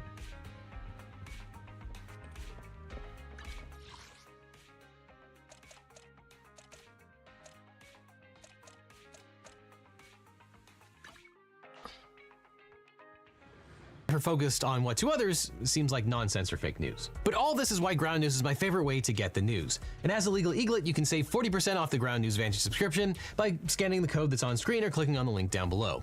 The subscription gives you unlimited access to every feature, including the Bias Insight tool and Blind Spot feed. And by subscribing, you'll support an independent news platform working to make the media landscape more transparent. So click on the link below or scan the code today. And after that, click on this link over here for more Legal Eagle, or I'll see you in court.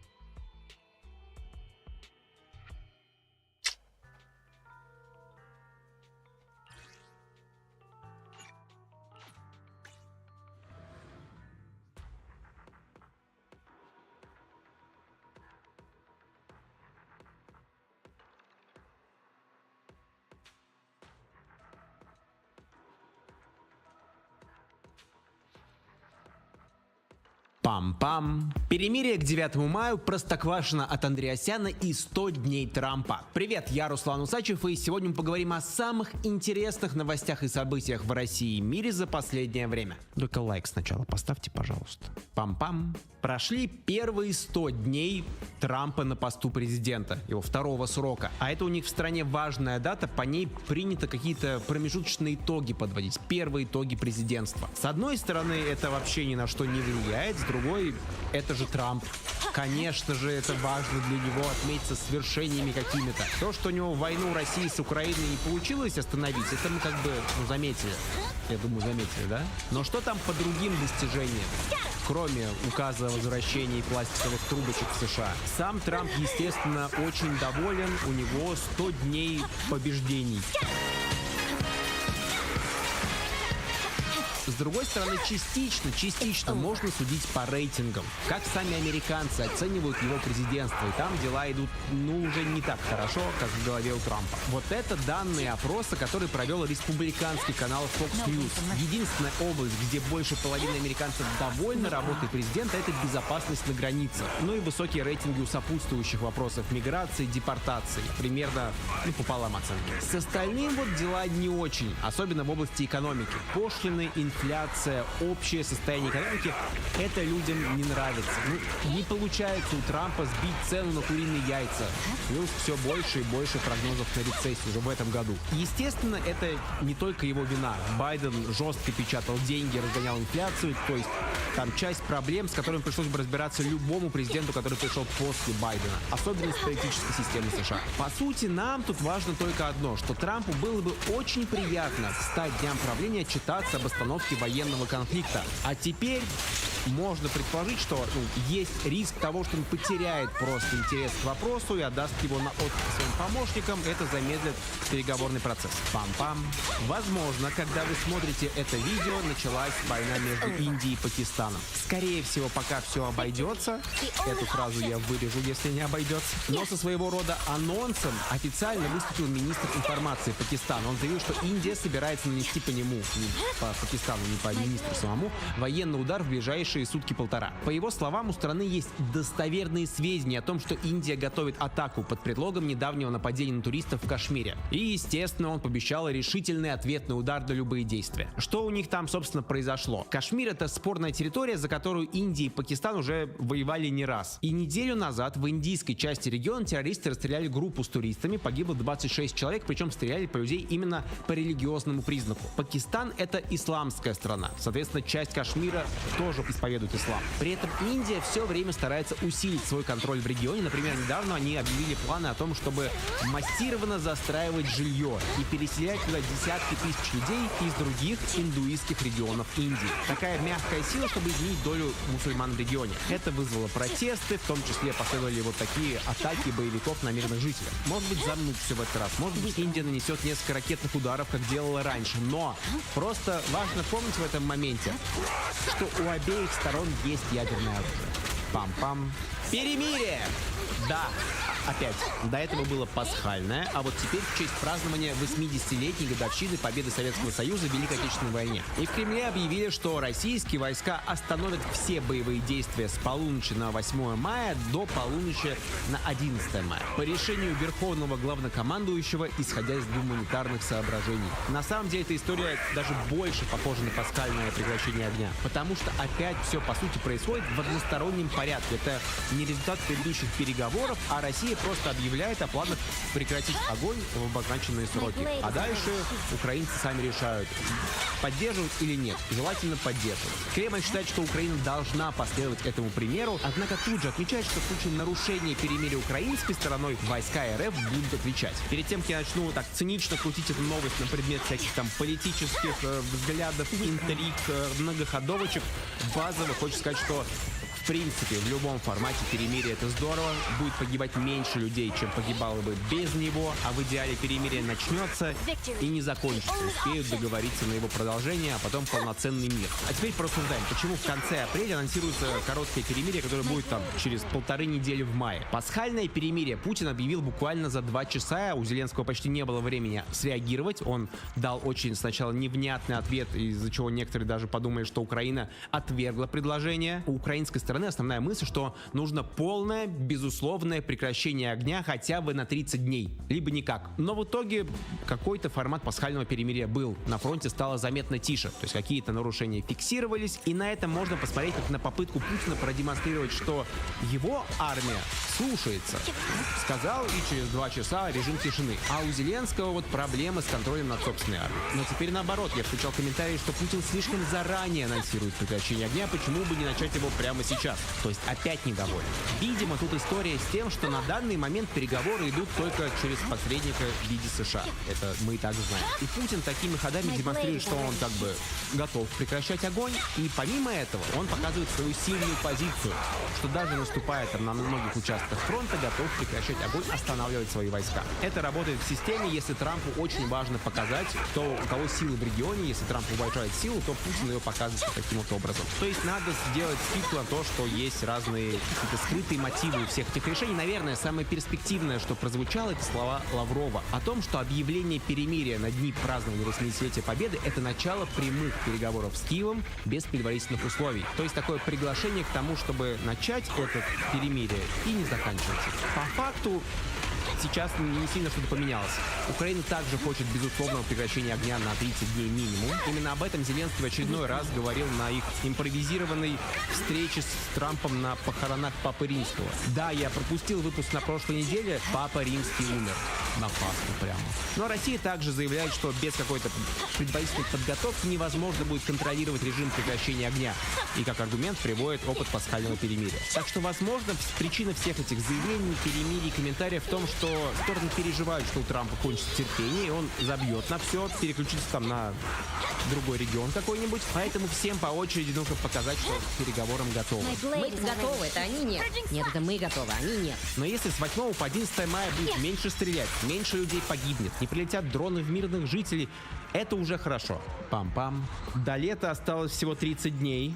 Это я не в том плане, что вам нужно себя срочно в форму приводить. Вы у меня всегда в форме. Я к тому, что пора запланировать летнюю поездку в новое место, чтобы потом было что вспомнить, что с друзьями обсудить и лайков на фото собрать. У нас в агентстве «Пора» как раз есть пара идей, которые поинтереснее там выезда просто на шашлыки. Куда можно сгонять летом? Начнем с Кении. В конце июня можете почувствовать себя героем документального фильма National Geographic. Сафари в Масаи-Мара, встречи со львами, слонами, возможно, даже носорогами. Если предпочитаете горы и кочевую культуру, обратите внимание на тур в Кыргызстан. В программе озеро Иссык-Куль, каньоны, мастер-классы по строительству юрт и приготовлению местных блюд. Либо новое направление Китай, потому что там есть все. И высокотехнологичный Шанхай, и древние улицы, и горные заповедники. Я сказал и горные, а не игорные. Игорный заповедник — это Макао, он в тур не входит. Возможно, другие туры такие сделать надо.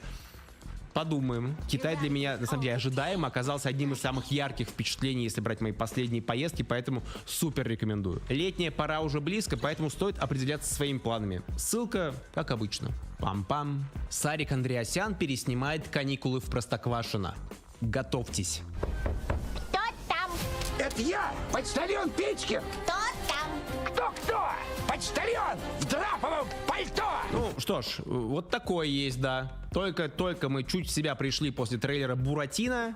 Теперь вот это. Я, конечно, понимаю, Дисней начал переснимать свои старые мультики в виде полнометражных фильмов, так что и в России надо, конечно, копировать все это. Поэтому у нас пошли бесконечные сказки, да и люди на них ходят, плюс это как-то безопаснее. Снимать фильмы про Бабу Ягу и Емелю, нежели рассматривать кино как искусство для высказывания на актуальные темы. Рискните сейчас это в России сделать. Но как будто это вообще уже потеряло какую-либо осмысленность. Вот Буратино, да, которого я упомянул, он выглядит как дефолтная такая диснеевская сказка последних лет. Все наряжены в костюмы какие-то театральные, скачут по фейковому городу, поют песни, плюс есть страшный 3D-персонаж. Базовый набор. Да, Дисней через это там привлекает людей в свои парки потом, а наши просто так кринжуют. Ну ладно. А вот Простоквашино, судя по трейлеру, с художественной точки зрения совсем странный. Он сочетает вот эту типично реалистичную, но сильно пригламуренную картинку из современных российских сериалов и комедий, но все персонажи максимально близки к образам из советского рисованного мультфильма, который был,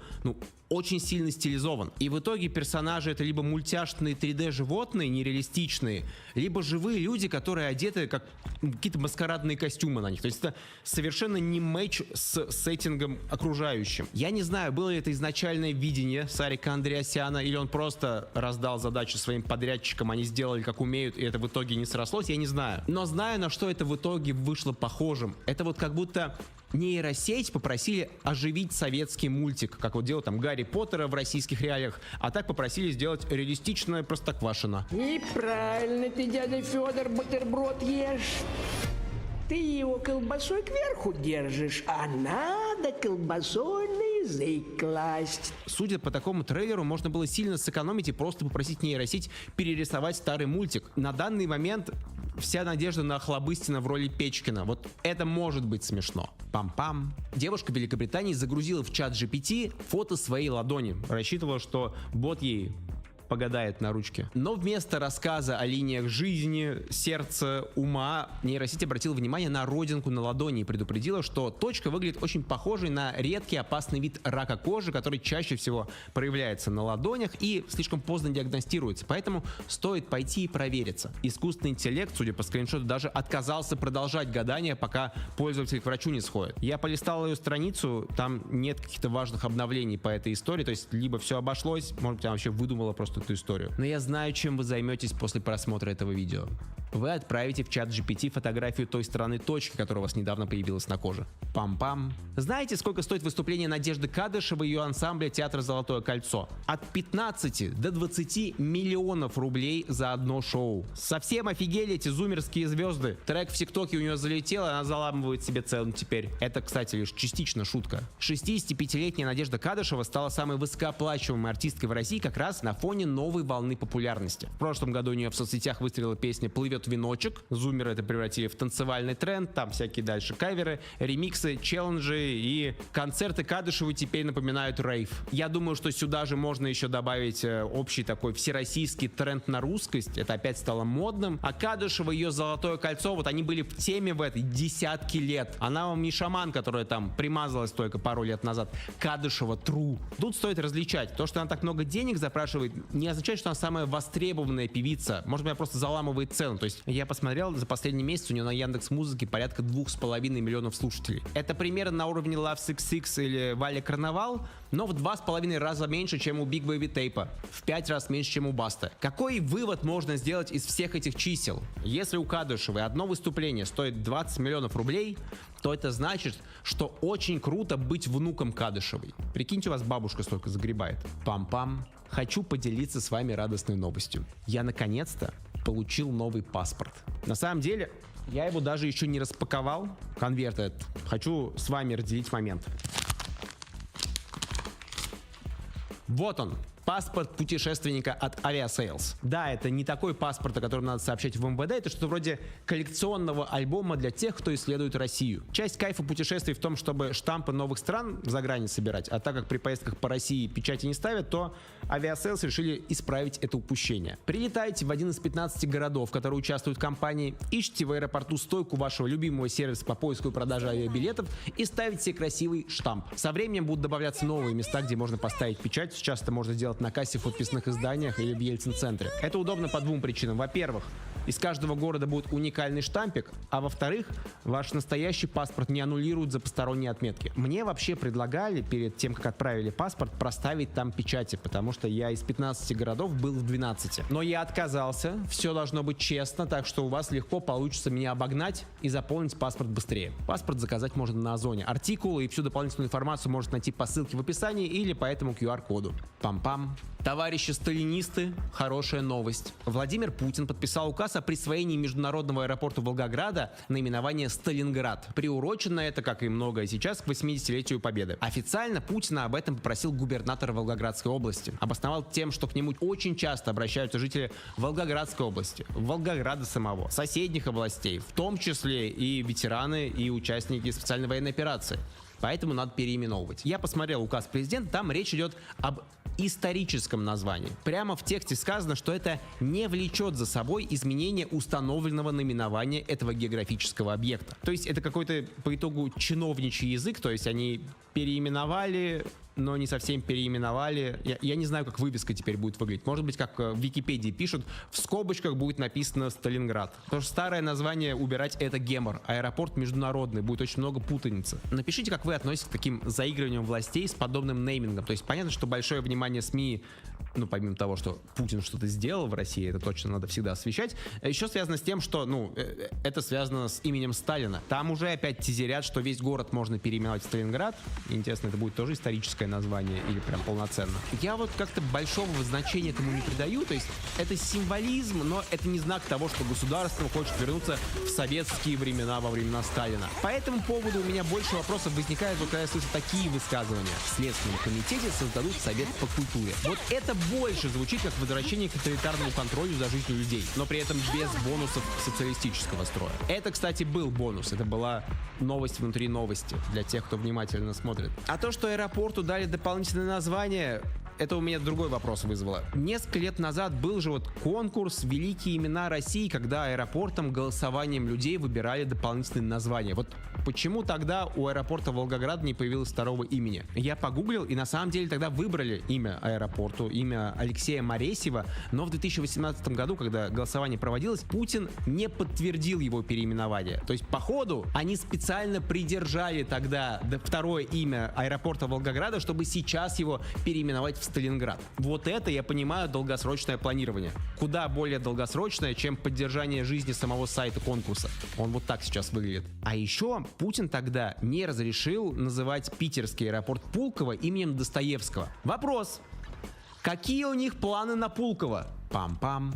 Сложно поверить, но США и Украина все-таки подписали соглашение об ископаемых, то самое, с которым Трамп там носился несколько месяцев. О чем они, собственно, договорились? Страны создадут совместный инвестиционный фонд, который даст американской стороне доступ к разработке украинских природных ресурсов. 57 видов, включая нефть, газ и редкоземельные металлы. Украина сохраняет формальный контроль над ресурсами. В течение первых 10 лет прибыль реинвестируется в восстановление страны, однако США получают приоритетное право на получение прибыли из фонда. Военная помощь США может засчитываться как ее вклад в развитие фонда, но при этом конкретной гарантии безопасности, как хотела бы Украина, в соглашении не содержится. Важно, что это лишь рамочный договор, детали будут отдельно прописывать. Если рассматривать подписание такой сделки как часть более крупного решения конфликта в регионе, США хочет договориться об одном с Украиной, с Россией о чем-то другом, а потом вот выступить гарантом перемирия, это понятный распространенный сейчас взгляд на ситуацию, зачем им вообще эта сделка, то теперь интересно, что будет дальше,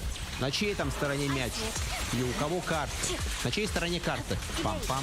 Белла Рамзи, исполнительница роли Элли в сериале по мотивам видеоигры «Одни из нас», Last of Us, призналась, что практически перестала пользоваться социальными сетями и даже удалила свои аккаунты. Там с первого сезона, с момента кастинга, постоянное осуждение, обсуждение внешности актрисы, что она не похожа на персонажа из игры, при том, что другие актеры, очевидно, подбирались с оглядкой на прототипы. Не все, но, например, Джоэл, Дина, девушка Элли из второго сезона, Клюшка для гольфа вообще один в один. Как вам, кстати? Дина, девушка, подбирались с оглядкой на прототипы. Не все, но, например, Джоэл, Дина, девушка Элли из второго сезона.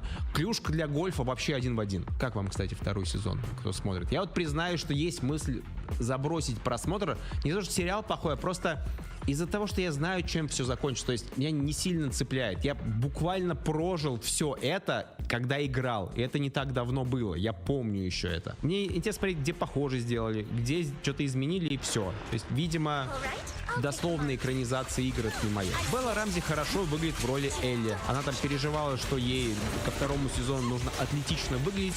Это плюс к тому, что ее фоном хейтили постоянно, поэтому она и поудалялась отсюда, чтобы не переживать лишний раз. Я считаю, круто было бы в другую сторону это использовать. Для ремастеров Last of Us сделать опцию играть с скинами актеров из сериала. Они же там и так меняли внешность Элли, когда вторую часть выпускали. Они ее задним числом поменяли. Можно еще раз обновить. Пускай будет опция играть за Стаса Ярушина.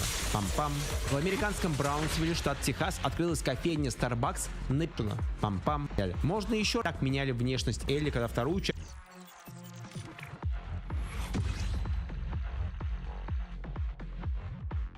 выпускали, они ее задним числом поменяли. Можно еще раз обновить. Пускай будет опция играть за Стаса Ярушина. Пам-пам. В американском Браунсвилле, штат Техас, открылась играть за Стаса Ярушина. Пам-пам. В американском Браунсвилле, штат Техас, открылась кофейня Starbucks, напечатанная 3D принтером. Само здание было напечатано. Робот по слоям выдавливает бетон, пока не получится готовый драйв-сру для поклонников Венди и Гранди, как они там называются. Технология не новая, она периодически всплывает в новостях в формате того, что решит проблему с дорогим жильем.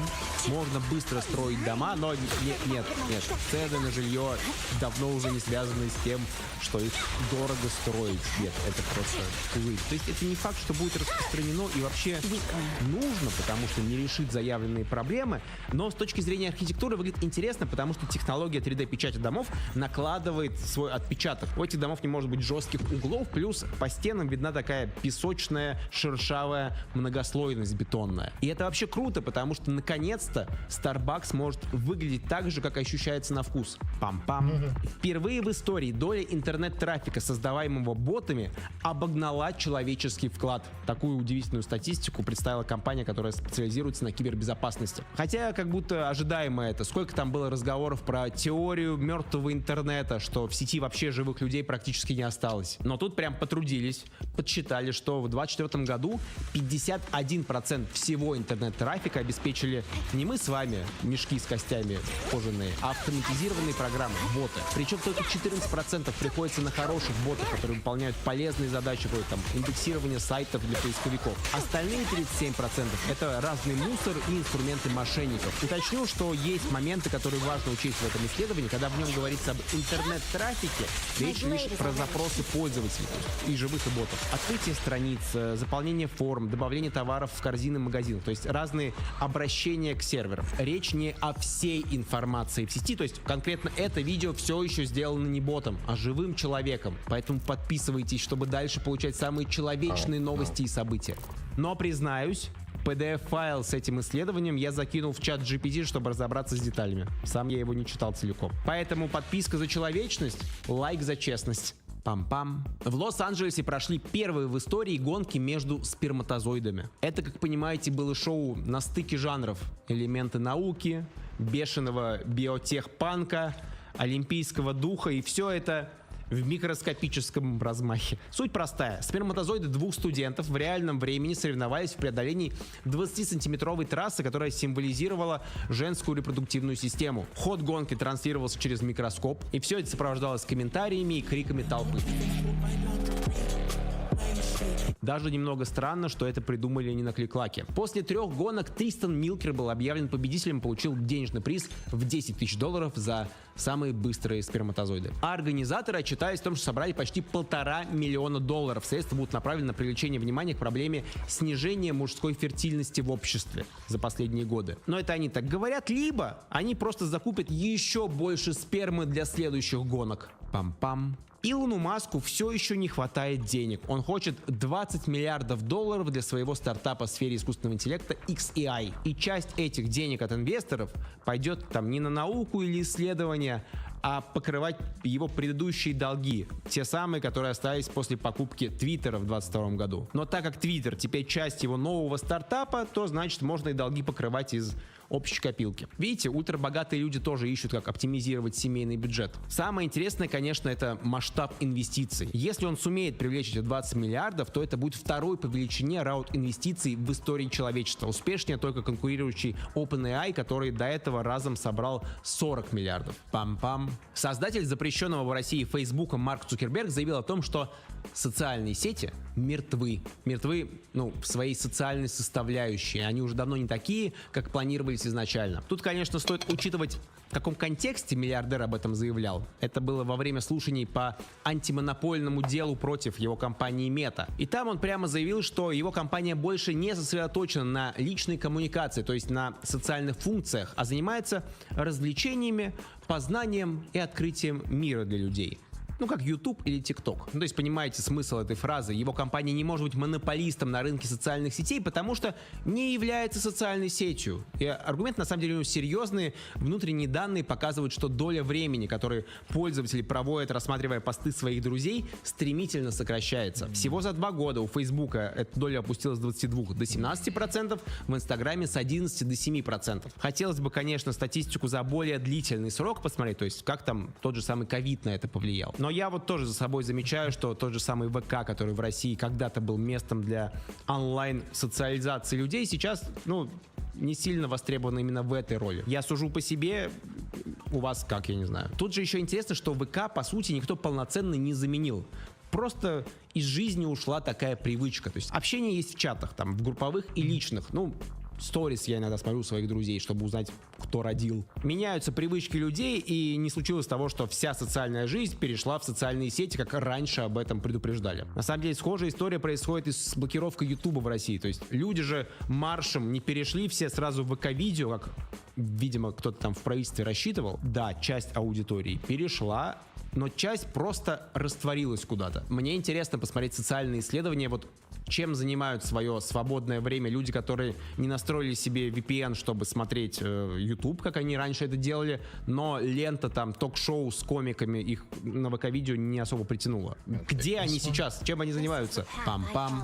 На одной из конференций встретились главы Меты, запрещенные, опять же, повторюсь, и Microsoft, чтобы поговорить о будущем в индустрии. И Сатья Наделла из Microsoft признался, что сейчас примерно 30% кода в его компании пишет искусственный интеллект, а некоторые проекты, вероятно, полностью написаны нейросетями. Вот будущее и пришло. Через 5 лет они скажут, что вообще весь код пишут нейросети, а через 10 лет на конференции встретятся 2 нейросети, которые руководят компаниями. Пам-пам. Генпрокуратура решила национализировать игру «Мир танков». Точнее, разработчик этой игры. Штаб! Противник готовит массированную контратаку! Запрашиваю поддержку авиации! Понял вас, передавайте координаты. Дальше готовьтесь, я вам сейчас всю эту «Игру престолов» буду пересказывать, как так получилось. Генеральная прокуратура России подала в суд иск с требованием признать экстремистским объединение из 2 человек. Виктора Кислова, основателя компании Wargaming, которая разработала оригинальный World of Tanks, и Малика Хатажаева, владельца российской компании Леста Игры, издающей «Мир танков» в России. Основание для иска следующее. Wargaming в 2023 году собирал деньги через свои игры на благотворительность в пользу Украины. Как так получается, что собирают деньги одни, а национализировать собираются другие? Wargaming изначально белорусская компания. Сейчас они на Кипре, у них студии по всему миру есть. И лет 10-15 назад Леста для них разработала World of Warships, то есть аналог танков, но про корабли. И в какой-то момент Wargaming даже купил российскую компанию, но после начала войны они разделили бизнес. Мир танков разделился на международный и русский мир танков. И заявляют, что это не только юридически оформлено, а прям разные сервера у игр, разные планы разработки, разные аккаунты у игроков, разный контент, планы промо-компании. Как Макдональдс ушел и появилась вкусные точки. То есть понятно, что они начинали с того же самого, но очевидно, что со временем все дальше и дальше и дальше. Но тем не менее, Генпрокуратура все равно считает, что Лест и Wargaming по факту остаются одним экстремистским объединением. Поэтому в иск включены статьи, в которых говорится, что Wargaming соступал в спецоперации, собирал пожертвования на украинскую армию, и наказать за это надо российскую компанию Лест. Пам-пам. Wall Street Journal пишет о том, что Россия стягивает войска на границу с Финляндией. И из-за этого Европа начинает серьезно переживать. По данным расследования, которое сопровождается спутниковыми снимками с границ, комментариями аналитиков, которые оценивают всю доступную открытую информацию, Россия в последние годы активно расширяет военную инфраструктуру вблизи Финляндии и Норвегии.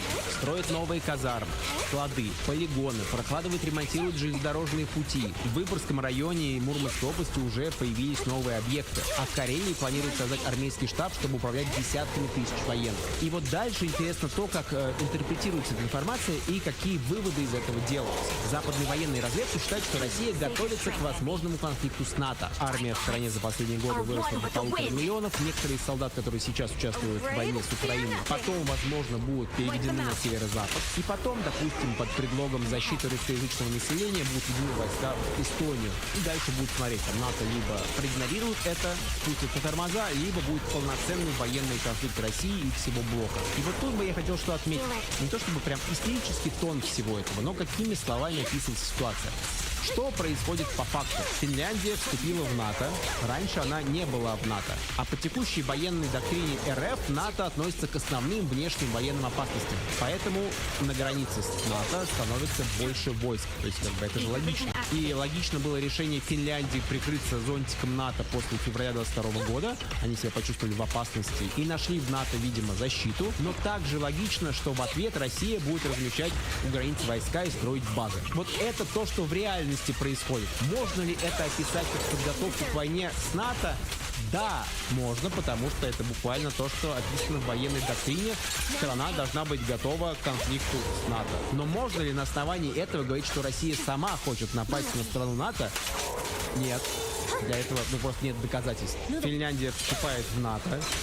И внезапно, спустя 3 года, обнаруживается, что Россия укрепляет границы с НАТО.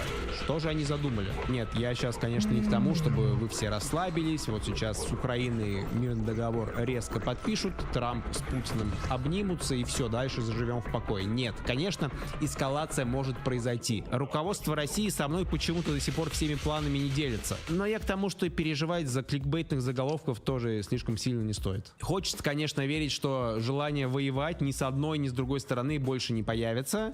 И вообще вместо всех этих военных складов здорово бы строить там школы и корты для падла. Пам-пам. Дональд Трамп в нарушении Конституции пойдет на 3-й срок. Доказано.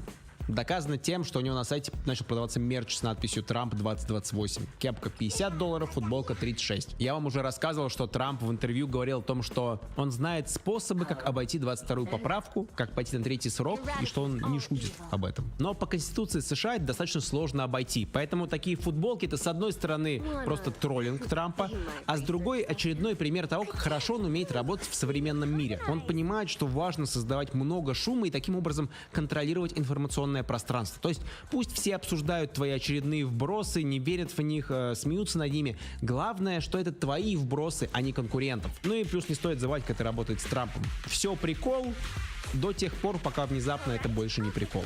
Пам-пам.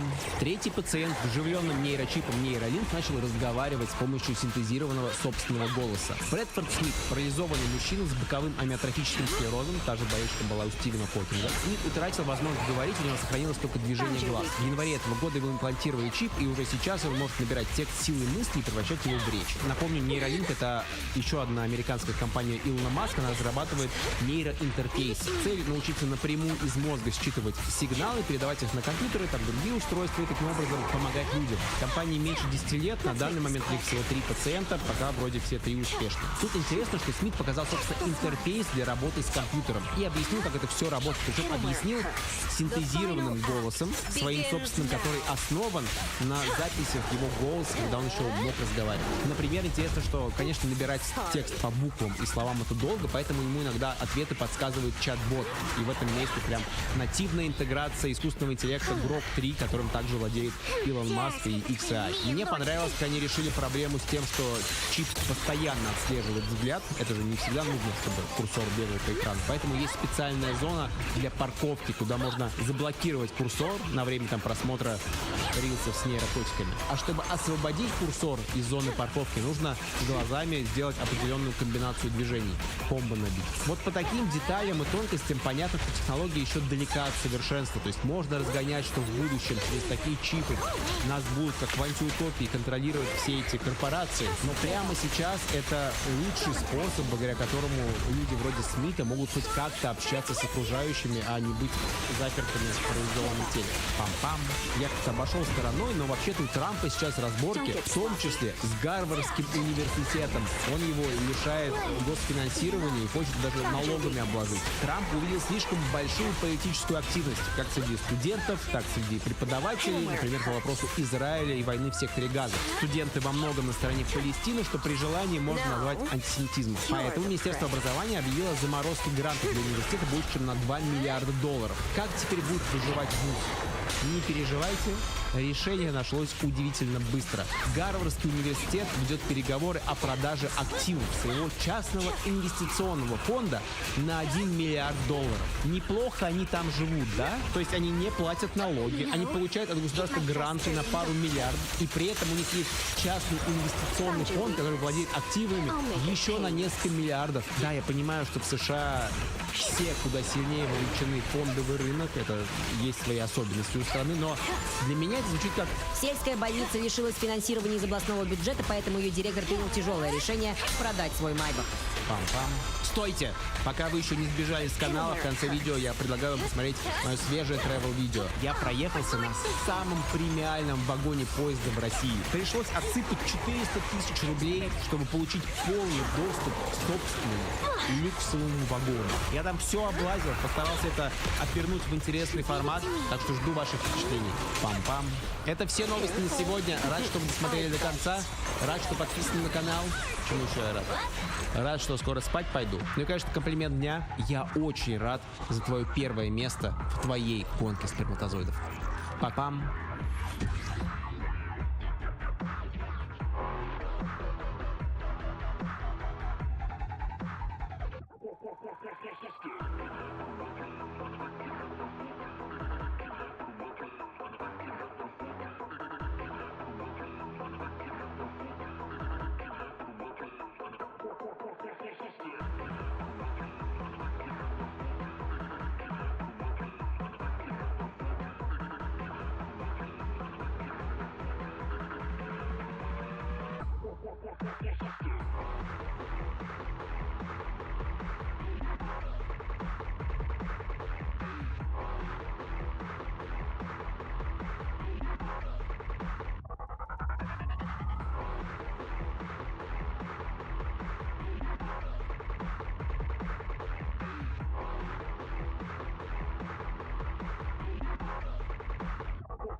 Eradicate all evil.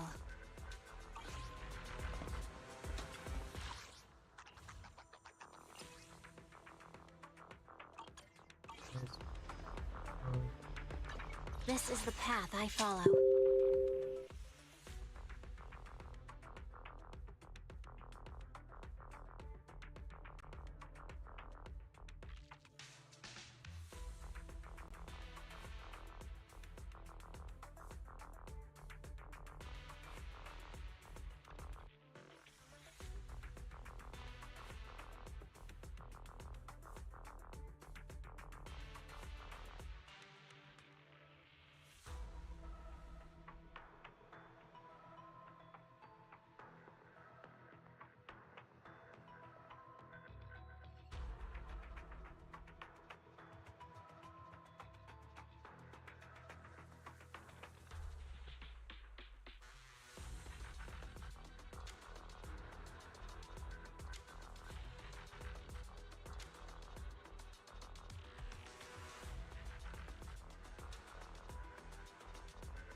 Okay, I think I'll go for...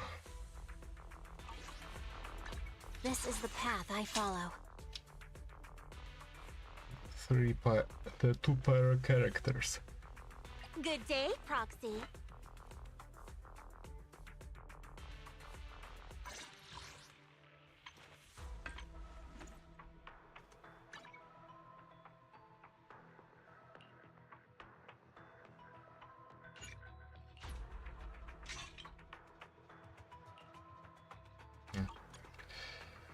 You can't.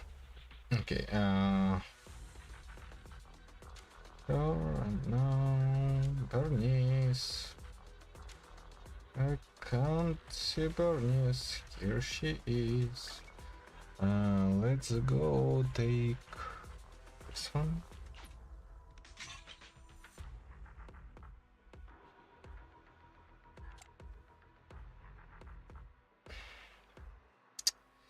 Thank you.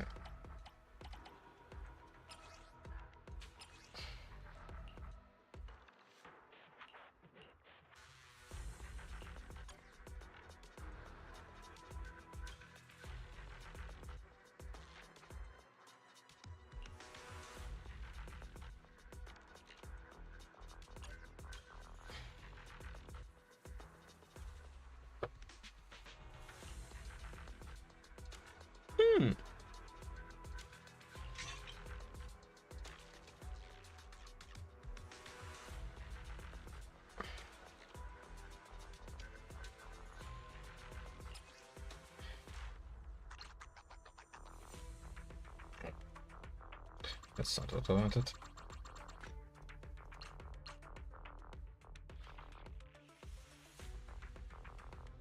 I mean, actually, it doesn't really matter because at the end of the day, it's all about how much it goes into this.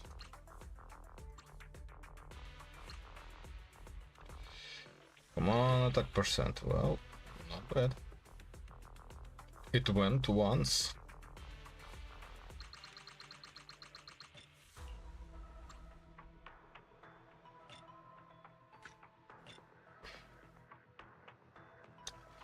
One more attack percent.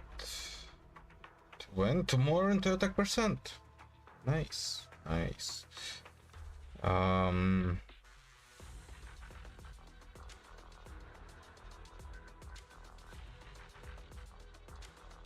Next special attack and assist attack damage increases by 20%.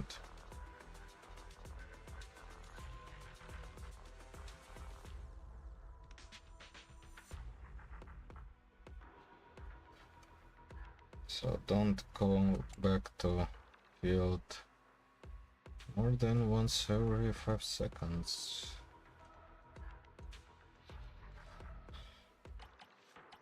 Every 7.5 seconds.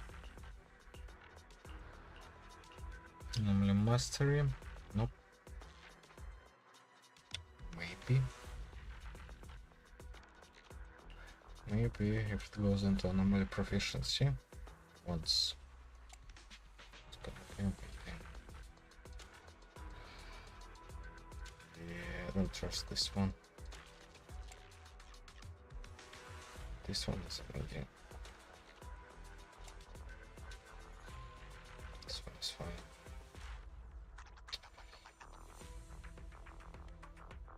Well, she's fine. Totally fine, completely fine. Let's fire it up. Let's fire it up.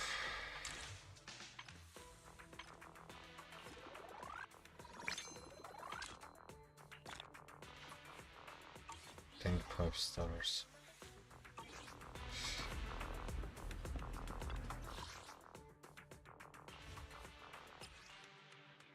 It's like easy. Fire anomaly build up rate. Okay. All squad members can 1 stack of laser focus.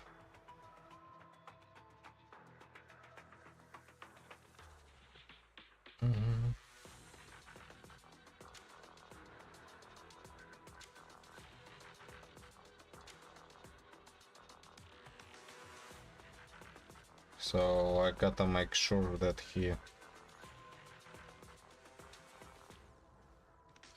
gets interrupted, because if he attacks with his sacrificial knight, it's gonna be really annoying. This is the path I follow.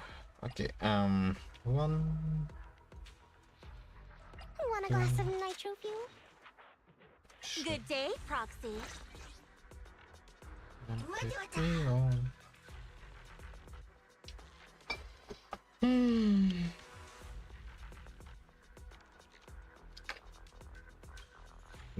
Go Cryo. Should go Pyro.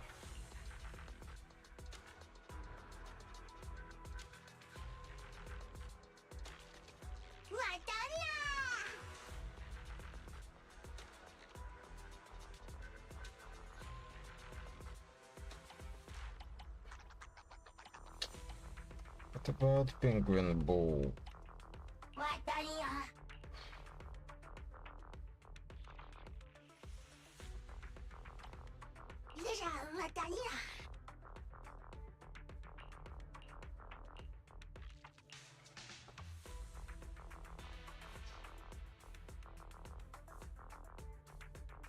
I feel like every little bit counts here.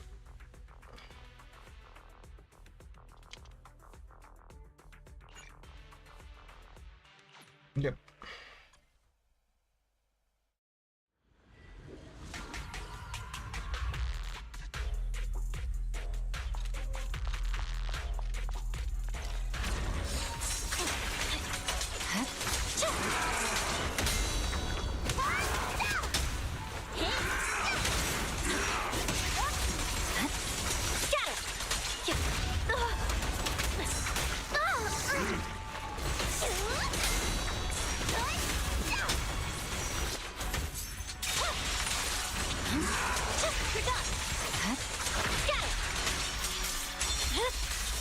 It's over.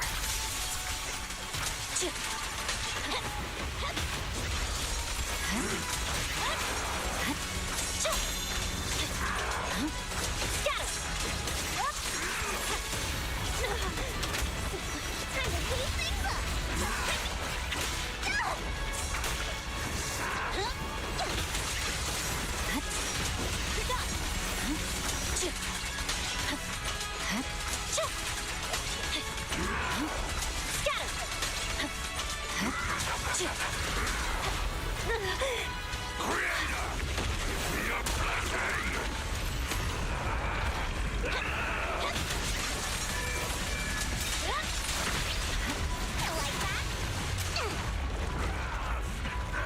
to heat things, ready for a fiery feast! Home run! Fire interrupted! Restore order! I'll win it! End of story!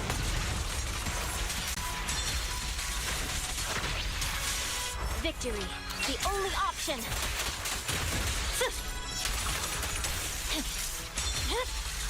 Weakling.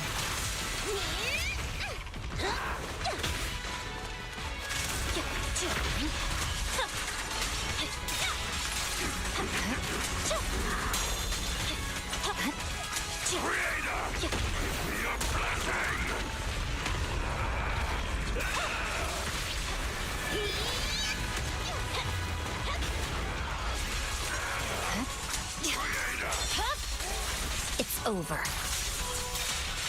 I'm unstoppable. Weakling.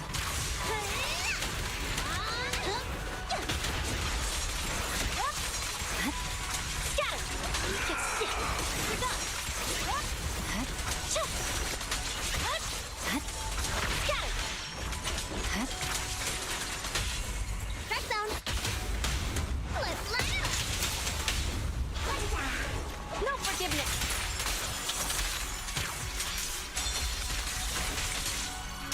I swear on my blade. Yeah. This party is just getting started. And the winner is me.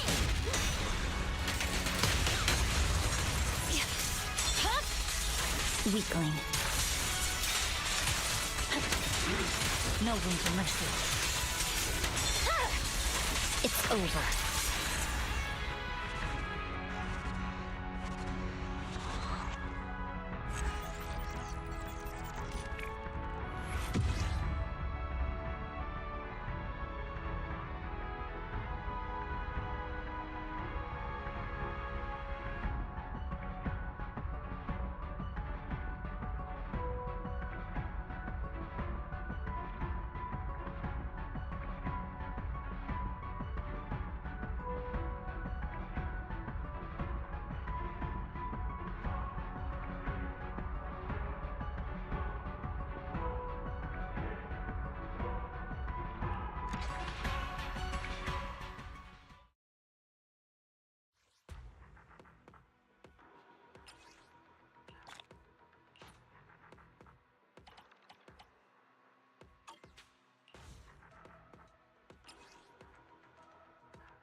Eradicate all evil. Good day, Lord Phaeton.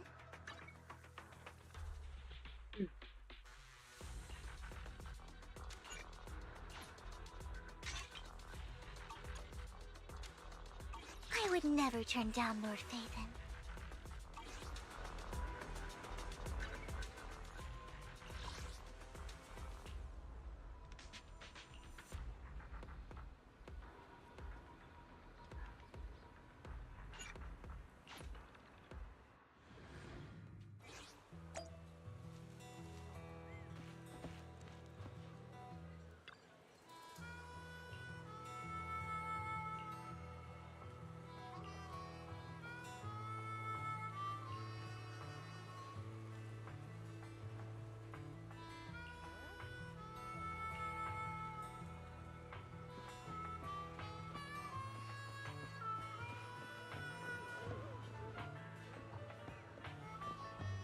Where's the...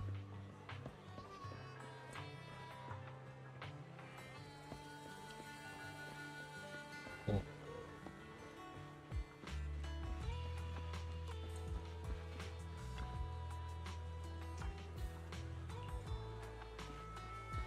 Oh.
Wants her herbs.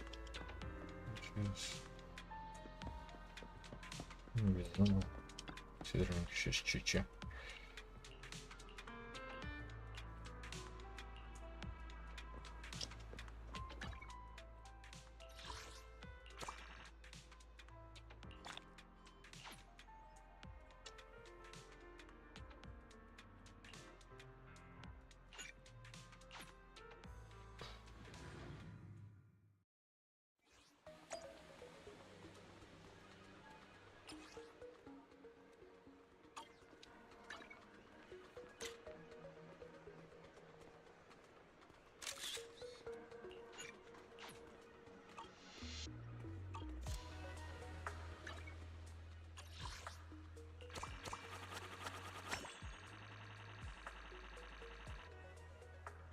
Yay!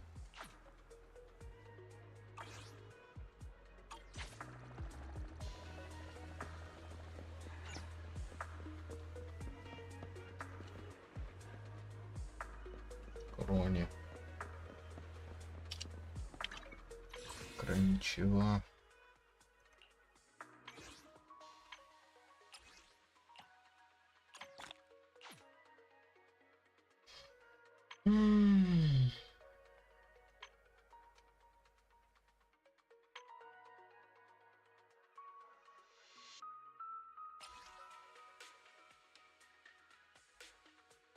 Looking for intel? Or hiring me for a job?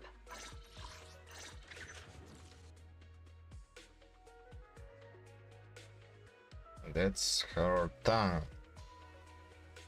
It doesn't look all that bad, but you know it is her tongue. However, the fact that it is really flat messes me up. She needs to have cheeks, appropriate jawline, appropriate nose line.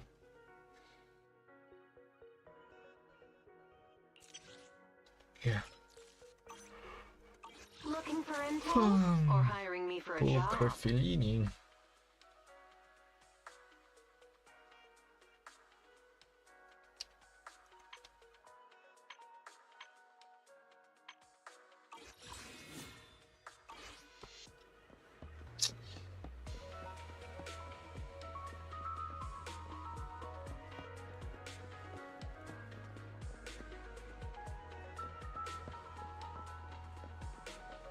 crap.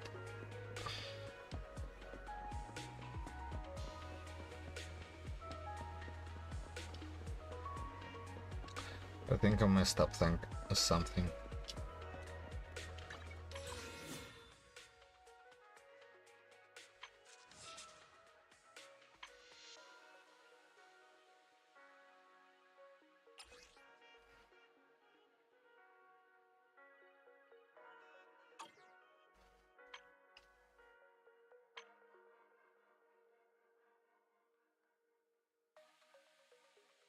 No, poker is there already, so wait.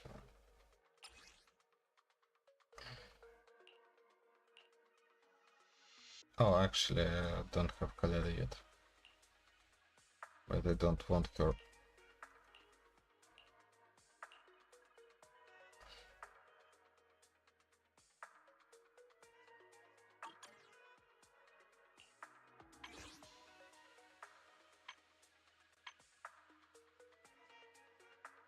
Owned.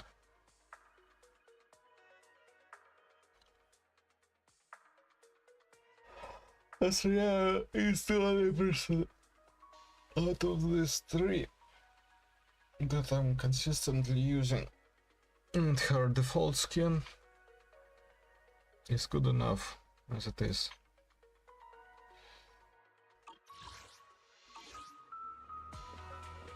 Well, I guess similar can be said about the shark.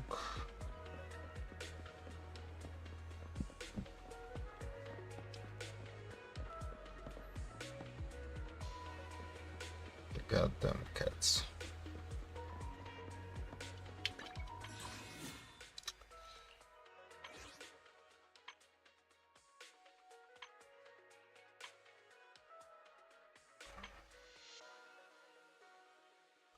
Is there anything else?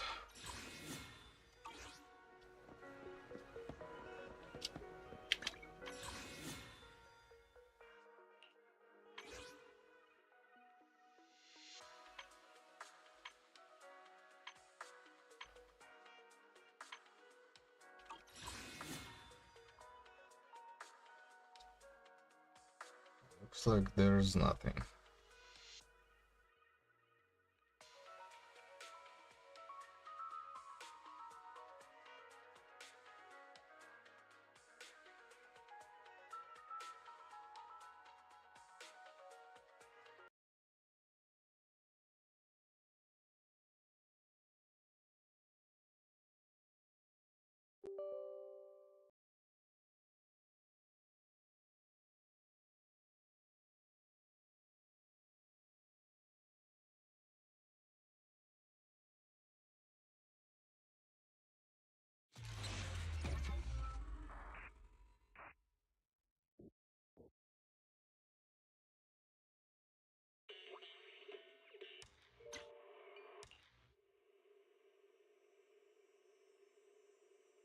When I was 15, the thought of an apocalypse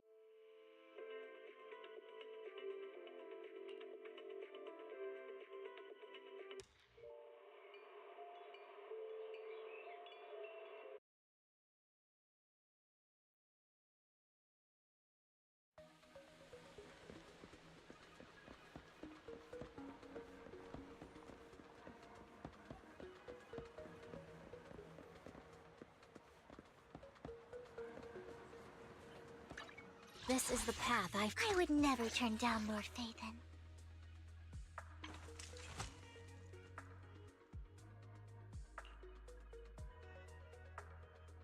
Mm-hmm.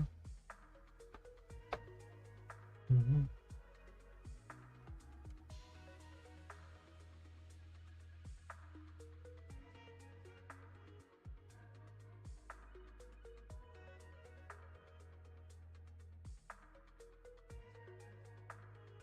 Mm-hmm.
day, Lord Phaeton. We fighting? Take me.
In seconds. Once every 10 seconds, I need to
My miss.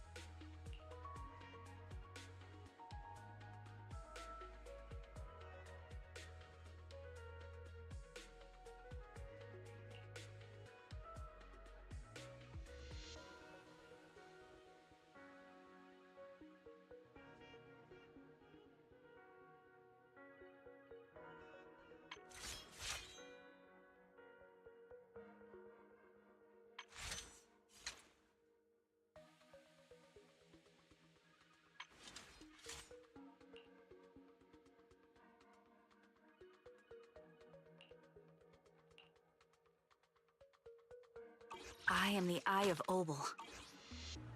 Well, I guess that's going to be it for the stream. I think I did everything I needed to do in Genshin. And I probably won't get the last 2 stars. Well, the last star. Unless, of course, a friend of mine helps me figure out what I'm doing wrong. And that's going to be it for the stream. Good luck, have fun, thanks for watching, I'll see you next time.